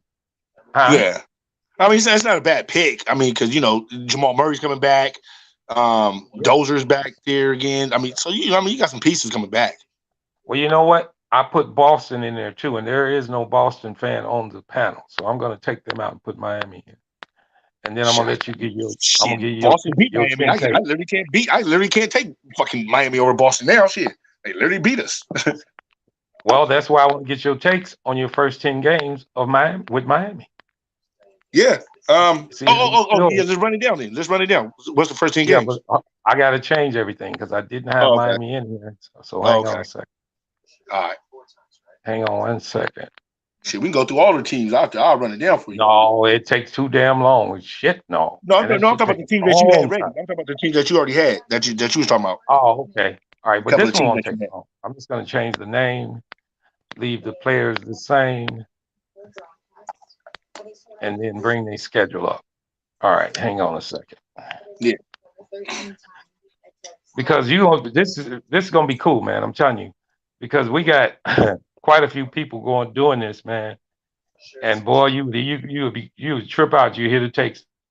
They're coming out behind these, man. They are truly something special, brother. It's only 9:00, man. Everybody off the chat already. We've only been on here 2 hours. We literally go 6. Yeah. We literally be on here chopping it up 5-6 hours. Where everybody at? Tripping. They run off, man. I don't know. I'm not looking at the chat. I don't know how many people's in the chat, but hang on. I don't know either. I'm not looking at the chat either. I should. Hold on. Let me see if I can find Miami here. Hang on 1 second. Shut up. So so in your eyes, you figure Miami gonna compete just about the same as they did last year? I'm in California, so yeah, it's only 9:23 here. You said is Miami going to compete like they did last year, right? Yeah. Yeah, of course. Yeah.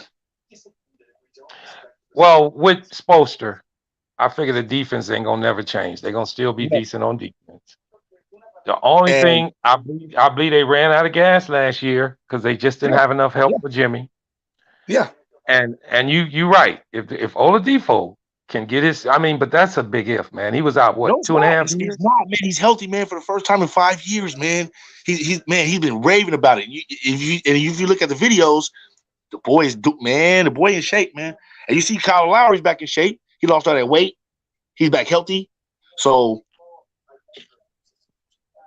but the big man position be killing out of bio. I need somebody, man. I need somebody by itself, man. He be taking a beat down there by.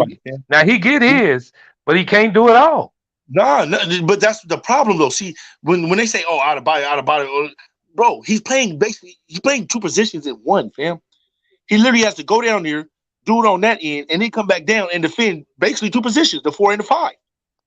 Yeah. So, damn. Cut the boy some slack. Get him some help. Precious was that help right there, man. Literally, anything he needed, Precious was right there as a rookie, too. And they was doing the damn thing. And then Kelly Olynyk. Kelly Olynyk was that hustler around the rim, perimeter, wherever you needed Kelly, he was there. I would never have got rid of that. Would have never got rid of that, fam. Yeah, it's just a hard lick there, man. I didn't really see why they would get rid of him either. But I didn't get it. I did not get it. Make their own decisions, and that's what they decided to do. The only thing I can think is, I don't know personally, so I don't know. Did Kelly Olynyk get a fat contract where he went?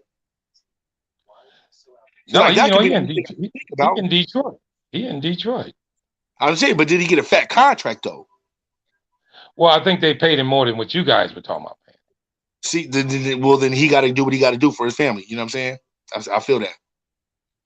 You got to do what you got to do for your own for your own mouth. You know what I'm saying? But if we're on the same level contract wise, you're literally in Miami, so you have no state taxes. You're literally going to bank more of your money than you would in any other state, except for Texas. So if you pay me $10 million, if you pay me $7 million less in Miami than Milwaukee or Detroit, I'm taking that in Miami. I'm literally going to save money. No state tax.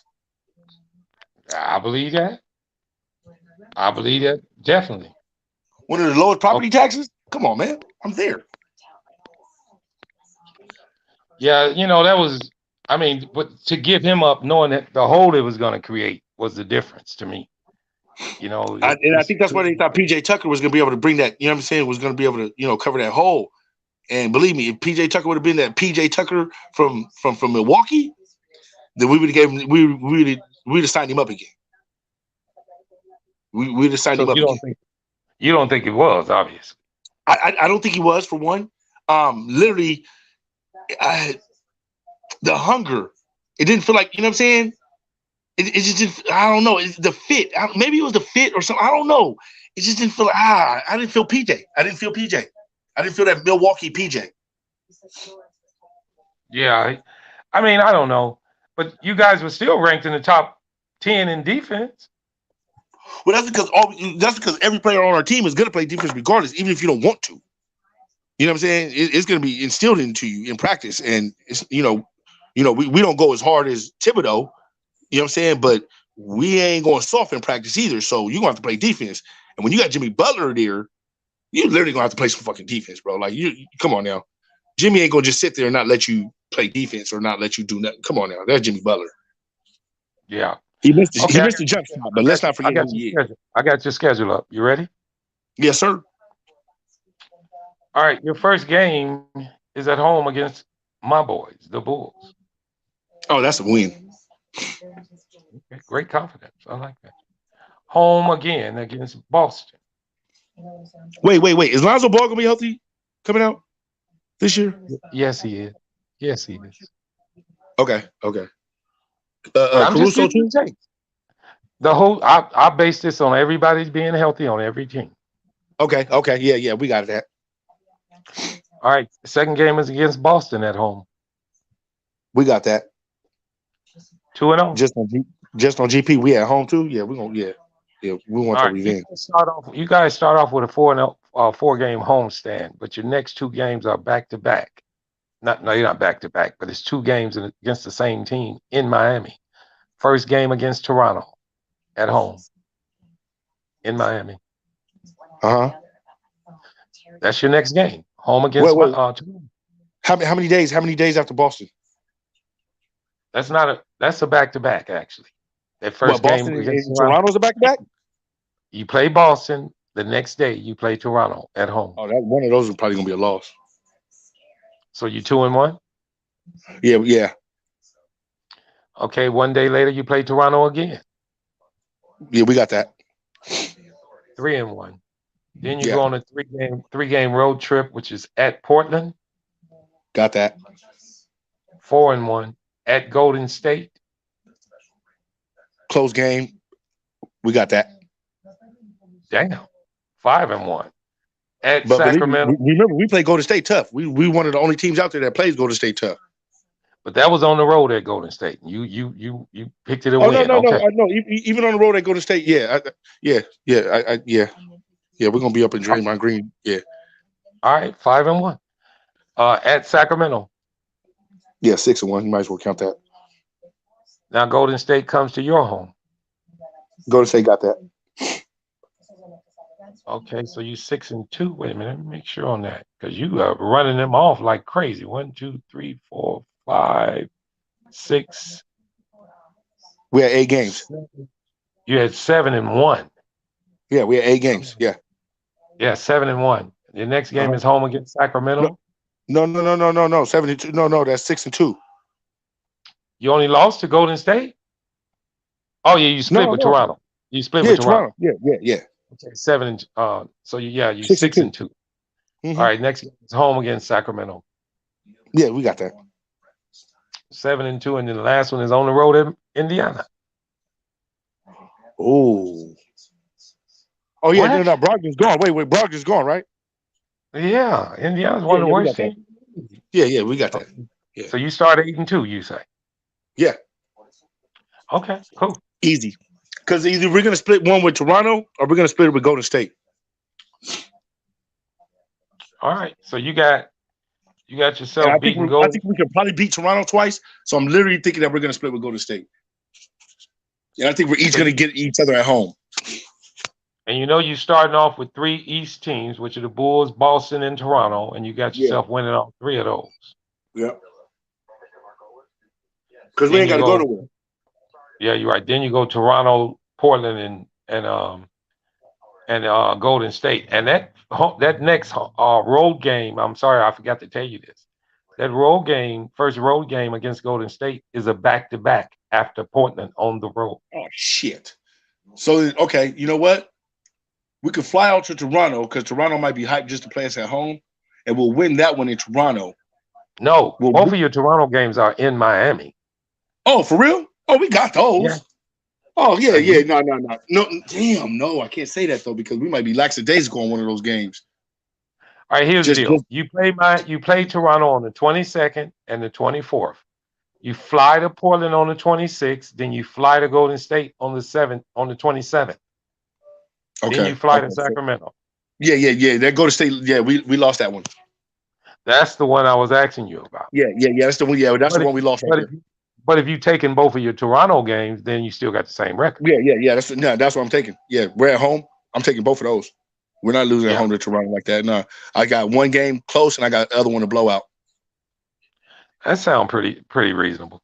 8-2. I mean, we all want a good start for our teams. I definitely want one for ours. But I think most of the top teams are going to come out smacking motherfuckers upside the head and letting people know who they are again. Because remember, some of the top teams were out last year, man. You think these top dogs ain't gonna come back out and start smacking these little kids upside the head? Yeah. Like, boy, get your little ass out the way, boy. Who you thought you just Kawhi? I was listening to you talk about how your players are coming up and working hard. If you don't believe it, everybody's teams, all the players, they all working hard. So everybody is looking for their team to be a whole lot better this year, man. But you know, Jimmy, though, you think, come on now. Jimmy a psychopath with that. You know, he studies like Kobe with that. So he's literally sizing everybody up too, saying, "Okay, I see what Kyrie doing over there with Kevin Durant now. I think they're gonna be better with Ben Simmons just shooting them the rock the whole game." I try to tell people Ben Simmons' career ain't done because he literally has Kyrie and Kevin Durant. They could turn around his whole career. All he has to average is 9. All he has to do is average 9, 8, and 6. He got to get his head together first. All he has to do is average Draymond Green numbers. You don't even have to have your head right just to average Draymond Green numbers. Nigga, you're literally 6'7". You act like something wrong with him, though. You act like you don't understand. I don't know. I can't tell. He's just a little pussyfied. That's all. You're a little cupcake. He be acting like something wrong with him mentally, man. And something wrong with his JJ. He got his JJ hurt a little bit. That's all. I don't really think, and honestly, I don't really think he's too all wrapped up in the head up there. And literally, what I'm talking about. He let LeBron about. Clutch Sports try to get away with. He better be lucky he got some of that money. Yeah, I mean, and he was acting like he wasn't. I guess he wasn't worried, but I mean, it just didn't start just this past season. It's been like this. He's always been walking around like he in a shell or something, like he in a. Bro, it was as soon as he signed to Clutch Sports, they was like, "All right, stop." I was like, "What the hell just happened?" Because I think LeBron was going to try to bring him over there. It didn't work out somehow or something. So literally, like, I think that's why they stopped the whole process. Oh, you're back. Something wrong. You're not. Now you're not paying us because we're out because we're back, and then we have emotional issues and oh my God, it was just one after another. I was like, damn, what is wrong with this boy? And don't nobody literally know what's wrong with him. Oh, it's my back. It's my back. But literally, you out here playing ball like it's nothing. Yeah, and then you can see it in his face. You can see it in his eyes and his demeanor. He looked like he was in a Twilight Zone. Bro, I don't know if they had him drugged up or whatever, but that boy was he was not all there. I don't know what's going on. So, but now it looks like on the videos, it's looking like he all there. You know me ready to come and ball, shooting 3-pointers, and me hitting 3-pointers and snap. I'm like, if that boy's hitting 3-pointers, then no game conditions, they all shoot well. Bro, I'm thinking, you got KD and Kyrie over there. You got two of the best shooters in the league. I mean, come on, fam. You don't want to at least try to put up some shots and try to get some buckets? Hey, he don't need to do too much scoring.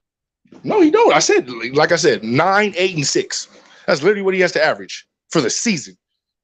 And they could probably get to the championship with him just averaging 9, 8, and 6. And playing good defense. I mean, it's not like he doesn't play D, so I can't take that away from him. Not unless his head, like I said, not unless his mind ain't right. Yeah. And Philly, come on now. Philly, if your mind ain't all the way right as it is, your mind ain't gonna never get right in Philly. It's gonna be like, can't get right on life. Like your mind ain't gonna never get right being in Philly, fam. They're gonna talk about you, cheer you, talk about you. That's what I'm saying. Did they ruin him almost like what the New York fans have done to Randall? No, because they had Ben Simmons back through thick and thin for like 5 years straight. When they was, oh no, it's okay, he can't shoot. We don't need him to shoot. He's still Ben Simmons. He's a great athlete. And oh no, put him up there with LeBron and great pat. They was loving, man. Look, they was loving all on that boy's Heidi. That's why they got so mad at him when he was acting the way he acted towards the end. Because they was like, hold on, man. And you got Joel Embiid. Joel Embiid said the same thing. Yeah, I don't know. He acted like he got scared or something. I don't know what the hell was wrong with that boy. No, I think it's when the fans turned on him. I think he literally didn't know how to take it. That's what I'm saying. Pressure. Especially after you just don't take the shot. I mean, literally, nigga, you don't take the shot. I mean, not even the shot. You don't take the layup, nigga. I mean, yeah. I mean, you're gonna have some people on your ass, bro. What do you expect? So you don't think KD gonna be on his ass if he do that in Brooklyn? You goddamn Skippy. So that's why I don't know how much he's gonna work out. But I don't think he's gonna do that. But I literally don't think he's gonna be. I don't think he's gonna be doing that stupid stuff over there in Brooklyn.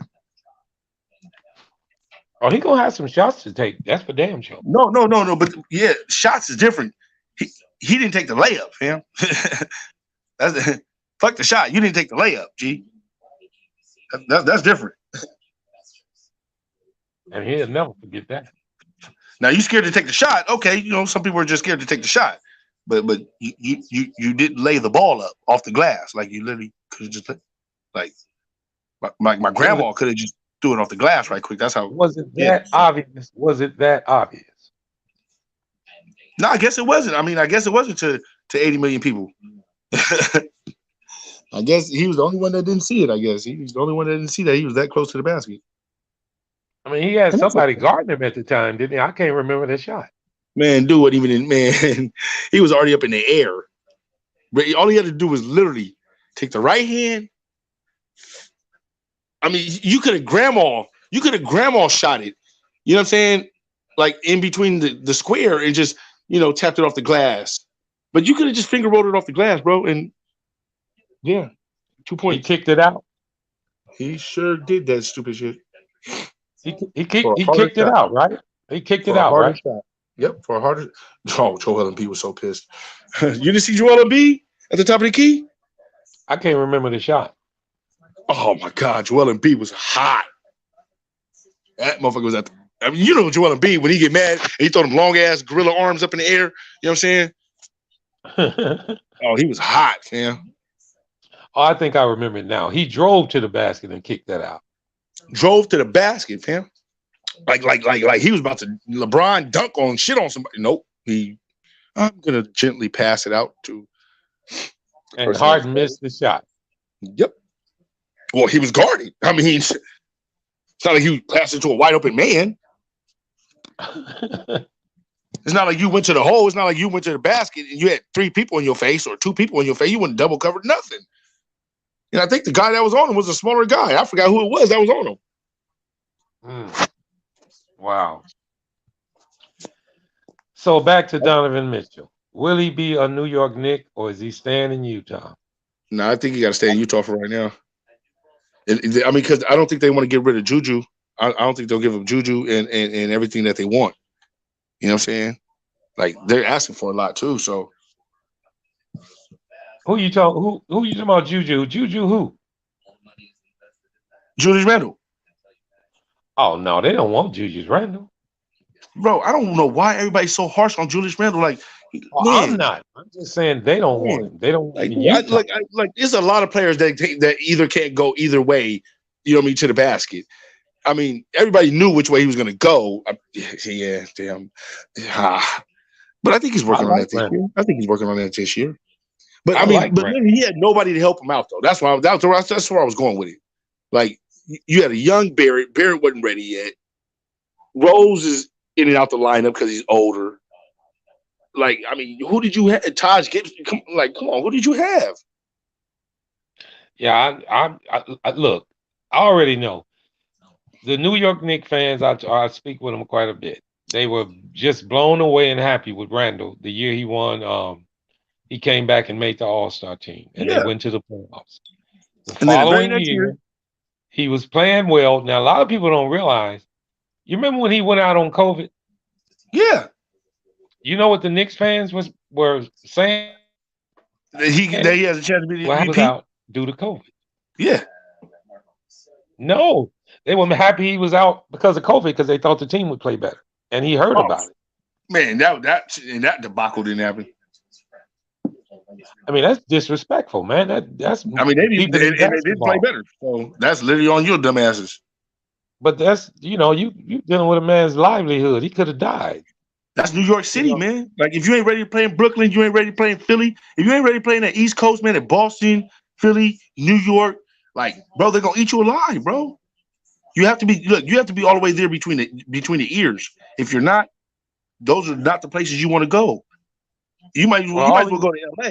At least they'll give you a little bit of love. He just put thumbs down to the fans, and they never liked him since. But that was stupid. Who? Randle. Who? Randle. Oh, bro. How you gonna do your own guy like that though? Like I said. Like fuck y'all too. You know what I'm saying? Y'all want to do me like that? I'm out here, blood, sweat, and tears out here doing it by myself, basically. Man, get out of here, bro. And that was one of the reasons why he kind of faded off. I mean, it affected his play on the floor. Yeah, bro. Look, they act like it was just one-on-one every time with Randall. He was getting double teamed. As soon as he turned and he started going to the back, somebody's right there with him. And he kicks it out. Now nobody's there. Nobody's hitting no shots. So now he's trying all these dumb turnaround jumpers, and he made some bonehead plays too. Now I'm not excusing him for something. Oh no. He had some dumbass plays, but he had a lot of dumbass. But he had a lot of non-dumbass help too, though. Yeah, it was a combined effort. So I just think if there would have been more of a healthier Rose, like if Rose can get, I don't need Rose to be all the way back to Derrick Rose, but if I can get a 75% Derrick, I think he'd be good, man. I think New York can be good to go. Oh yeah. Now if Rose is going, but he didn't got older, man. You know, he's not that old. He's not that old. He's just his knees is old. But he's having that tendonitis in that knee, man, and you never feel the same. Knees is old. He ain't old. The knees is old. Now, when you ain't got confidence in your knees, you ain't got. It's hard to play, man. No, you got confidence in his knee now. It's just, I mean, you can't do the same things he used to do with when he had the young knees out there and he was dunking on LeBron James, like, you know what I mean, like literally dunking on LeBron James. Yeah, I watched some crossing LeBron up, crossing LeBron and Dwayne Wade up and making them look still. Oh my God, man! I used to love watching Derrick Rose. I used to hate watching him against my team. After the Bulls got the rebound and gave it to him, that boy was the first person up the damn floor with the ball in his hand. They thought John Wall and Westbrook was fast. Shit. See, John Wall is fast, but John Wall was honestly, he would go down there and finish. He would go down there and finish after he go down there that fast. He would go down there and finish. And that was the difference between John Wall and Derrick Rose. Derrick Rose knew when to slow it down. Like he would and then slow it down right when you need to. John Wall was just so fast at everything, he literally was out of control. Same thing with Westbrook. He's down there so fast, they're out of control. They don't know how to slow it down a little bit when they need to. And Derrick Rose had that one step, he's gone. And I don't know how he used to do it, but it was like, and he had long ass strides too. It was weird because he's shorter, but he had long strides. And could jump out the gym. Man, that dude, man. I used to love watching him, bro. I love watching him, but I love watching him out of high school, McDonald's All-American, and then, you know what I mean, with Calipari and shit at Memphis. You know what I mean? I already knew who that boy was going to be. He had a lot of bad followers with him, too, man. Kind of had him going in the wrong direction early in his career.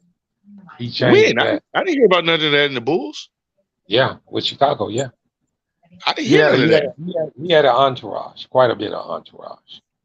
I didn't hear nothing about no bad entourage, though. No, he wasn't never really. Like Allen Iverson. It wasn't that he was doing anything bad. It's just that, I'm not knocking what he was doing. What I'm saying is some people, you are because he was out doing this, doing that, but he was a young phenom. So he was riding that wave, man. Yeah. See, and you know what? That's a problem for me. We literally don't let these young guys be young guys. We forget that these are 19, 20-year-old, 21-year-olds coming into the league into millions and millions of dollars. Yeah. You know what I'm saying? Do you really expect them to be responsible about it all the time? I mean, shit, niggas is 30, niggas is mid-30s and shit. Niggas 30s, mid-30s, niggas still ain't responsible all the damn time. Man, please. So I don't expect a 19, 21-year-old kid to just get it. You know what I mean? But you got to be responsible. No, you just got to be responsibly black. Well, you need to be responsible, black, white, brown, purple, anything. Yeah, I don't know too many white boys that gotta be too responsible. They get away with it. They get away with it for a certain amount of time. Eventually, it comes back to catch up with them. Look, if they play don't equal up to how much they partying, then that's when it becomes a problem. But a black man can literally he can't party like he play because he's gonna get in trouble. It's a problem. Rose wasn't a party animal. That wasn't it. No. I'm not saying Rose. I was just giving just a generalization of it.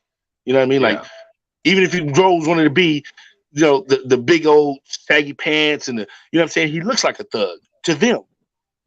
Yeah. Like, oh man, why don't you put your pants up? Won't you? And it's just like, hold on, bro, this ain't the era for that. You know what I'm saying? Yeah. So I mean, he ain't the only one. It's a lot of them out there. No. But you see how the league always try to change. Look, that's why I say, man, look, don't. That's why when I bring up Allen Iverson, I be like, look, don't talk to me about Allen Iverson if y'all don't know. You know what I'm saying? This boy changed the game. He changed the whole league. You know what I'm saying? Like literally, Kobe Bryant was dressing like Allen Iverson. Yeah, well, the whole one sleeve that people wear now, as like the little sweat sleeve or whatever LeBron wears, that's Allen Iverson's sleeve, man. He literally had to wear that because the league didn't want him having his tattoo showing. And he wasn't afraid to open his mouth. He spoke his piece. And that's why they hated him. Yeah.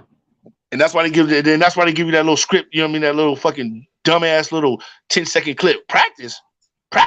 We talking about practice, but literally did not give the whole statement of what they was talking about when he was talking about practice. Yeah, they want to hold that against him. Yeah, but he wasn't. But I'm saying though that they didn't even put the whole statement out that he was talking about. They just put out the practice part. You know what I'm saying? Yeah. That's just like Green. That's just like Green speech and shit for the Minnesota Vikings. They are who we thought they were. You boy, that's a hell of a boy. I never forget that. And that was against my boys. Who we thought they were. Well, he was mad as hell, boy. Hell yeah, he was mad. But if you didn't catch the whole thing, then that's literally all you thought he was saying. No, because the reporters was getting on his damn nerves. Yeah, because they kept asking the same thing. He already gave what happened and what he thought. You know what I'm saying? So he was repeating. He started getting pissed, and that's the same thing with Allen Iverson. He's like, dude. Not the game. We're talking about practice. Not of a game. We're talking about practice. Yeah. You know what I'm saying? You guys are talking about something totally different. You guys are talking about how I played in the game. You guys are not talking about the game that I played. Like, he was talking about a whole game situation, like the game situation. And they was bringing up practice that they heard a report. And he was like, practice? Not talking about practice. That's what it was. But all you get is that little tidbite. Well, that's all they want to give you. You know that's all they want you to hear. Yeah. But Ben Roethlisberger, I gotta roll out, man. I gotta hit it early in the morning. Hey, do your thing, man. It's all love. You already know. Yeah, man. Great talking with you, my brother. Always, man. I'll be back up here, man. I'm gonna be back up here a little bit more often. All right, OG.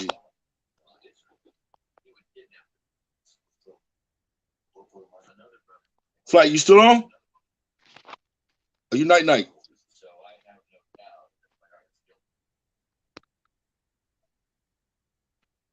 Flight, you still on? You night? That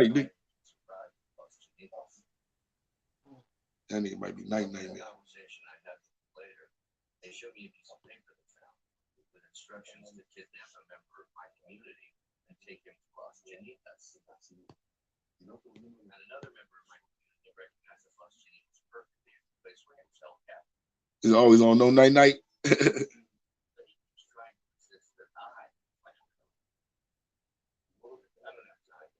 Yeah, KD do get a little frantic though.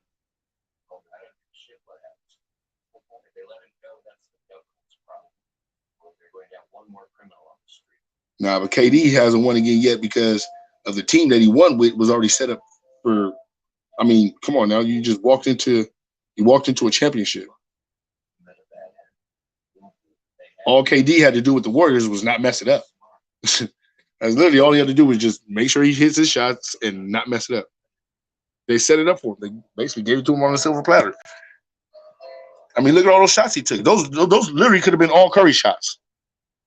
And Curry could have been putting up numbers, putting up MVP numbers. He just literally let KD. He's like, no, go ahead, bro. Go ahead. You know what I'm saying? I won my championships. I'm going to get mine. Don't worry about it. I'm going to get mine even when you leave. Go ahead, get yours in. I think he was being generous to the guy.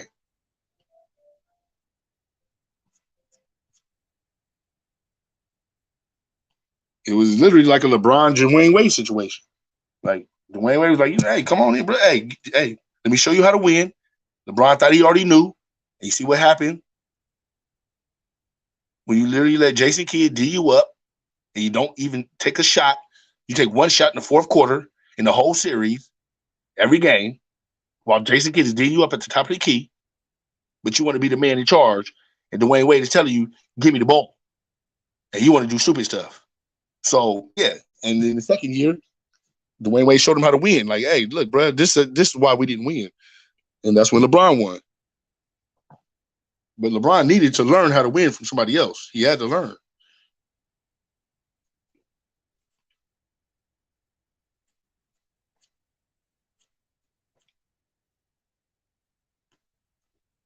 LeBron didn't have the winning formula. He didn't know. He kept losing. He didn't know. You know what was going on. He didn't know what to do.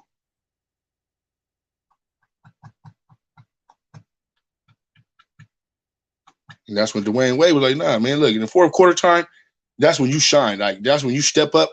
All else, I don't care who else is calling for the ball, who wants the ball. You take it. You show them who you are. And, you know, and even then, LeBron still needed help and got bailed out every time. Chris Bosh, and of course, we all know Ray Allen. I mean, bailed out every time. So,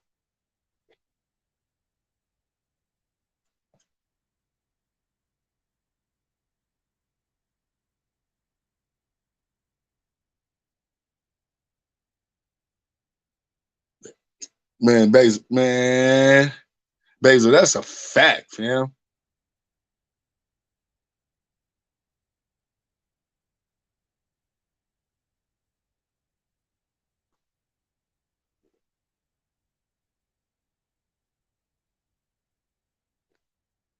I don't know what LeBron was thinking out there with Kid, but I literally, I mean, Kid is 6'2", 6'3", bro. You can man, and old as hell. So you know his head got bigger and was getting heavier. Like, oh man, that was just ugly. That was just ugly and embarrassing. But yeah. But as far as KD, man, I literally hated it when LeBron did it with my Miami Heat. I did not want LeBron to go to Miami. As soon as he made his decision, already knew where he was going because him and Dwayne Wade talked about it. And he talked about it with Carmelo. Carmelo said, "Nope, I'm gonna go get my $125 million from New York, while y'all getting the 100 each." You know what I'm saying? So that's why Carmelo didn't come to Miami, and it would have been them three on a banana boat, and not Chris Bosh. But Chris Bosh, they couldn't get him, so Chris Bosh was, of course, the second best thought because he's literally 26-10 every year with the Toronto Raptors, all the years before he came to Miami. So when he came to Miami, he had to take that double back seat to Dwayne Wade and LeBron James. It literally made him look like, well, who is this guy on the third wheel? Like he was nobody when he was literally playing at a Hall of Fame level for the first 7 years of his career with Toronto and going to the playoffs every year. So, yeah, that was kind of messed up by him. But I didn't like it when LeBron James came. And when KD did it with the Warriors, I just literally thought that was the worst thing that you could ever do in the history of playing basketball. I mean, literally, you were just down 3-1. I mean, you were up 3-1 and lost the series. Run it back. Like, what do you mean you're gonna run right over to the team that just beat you? Run it back. What are you doing? And you ran right to the team that just beat you. Like, that's crazy, man. That I don't know, man. It's just something about that one. LeBron, okay, you went to a whole nother squad, but you went straight to the team that whooped on you. They came back and won the championship. Oh my God. I just there's something about that one that I just can never live down. And then as you see with KD now, he's basically following what LeBron's done. Just make sure I pick me up a star to go along with me wherever I go. And now he hitched his ride to good old Kyrie. And then he found out the hard way that Kyrie ain't reliable because Kyrie does what Kyrie want to do, and not what anybody else thinks that Kyrie should do. So I think that's why he was trying to get off that ride and blame it on the coach and the GM when literally he picked the damn coach with Steve Nash. So yeah, I mean, KD just he don't between the ears. I don't believe in KD between the ears. And that's literally my problem with KD.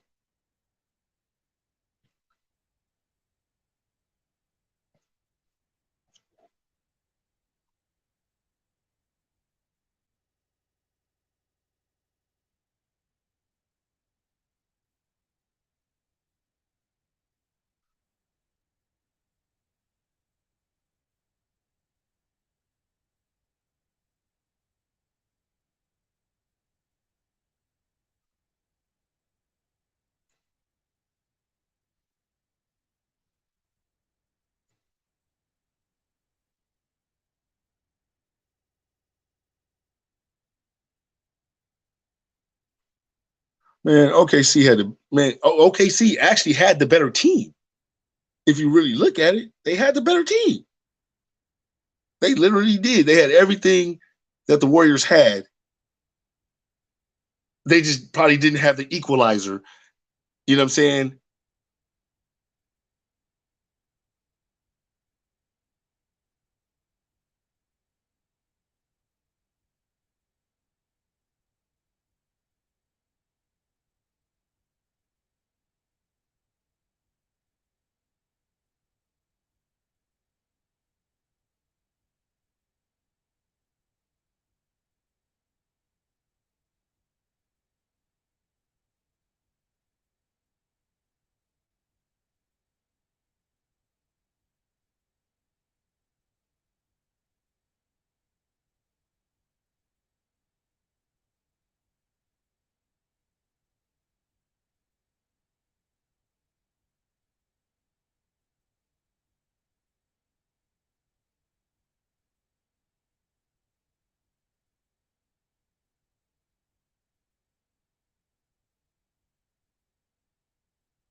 Yo, we about to get up out of here. We appreciate everybody for tuning in with us. It's been a hell of a night. It's Flight Sports TV. You already know. Flight Sports TV, man. That's my dude. I rolls with him. You heard what the man said. It's Flight Sports TV.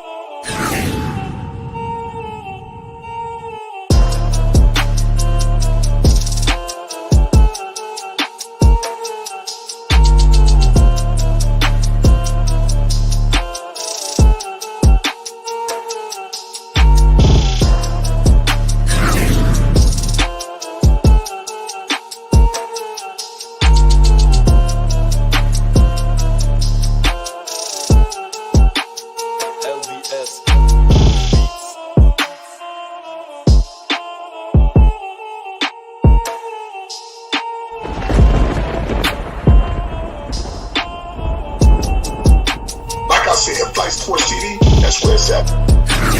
Flight Sports.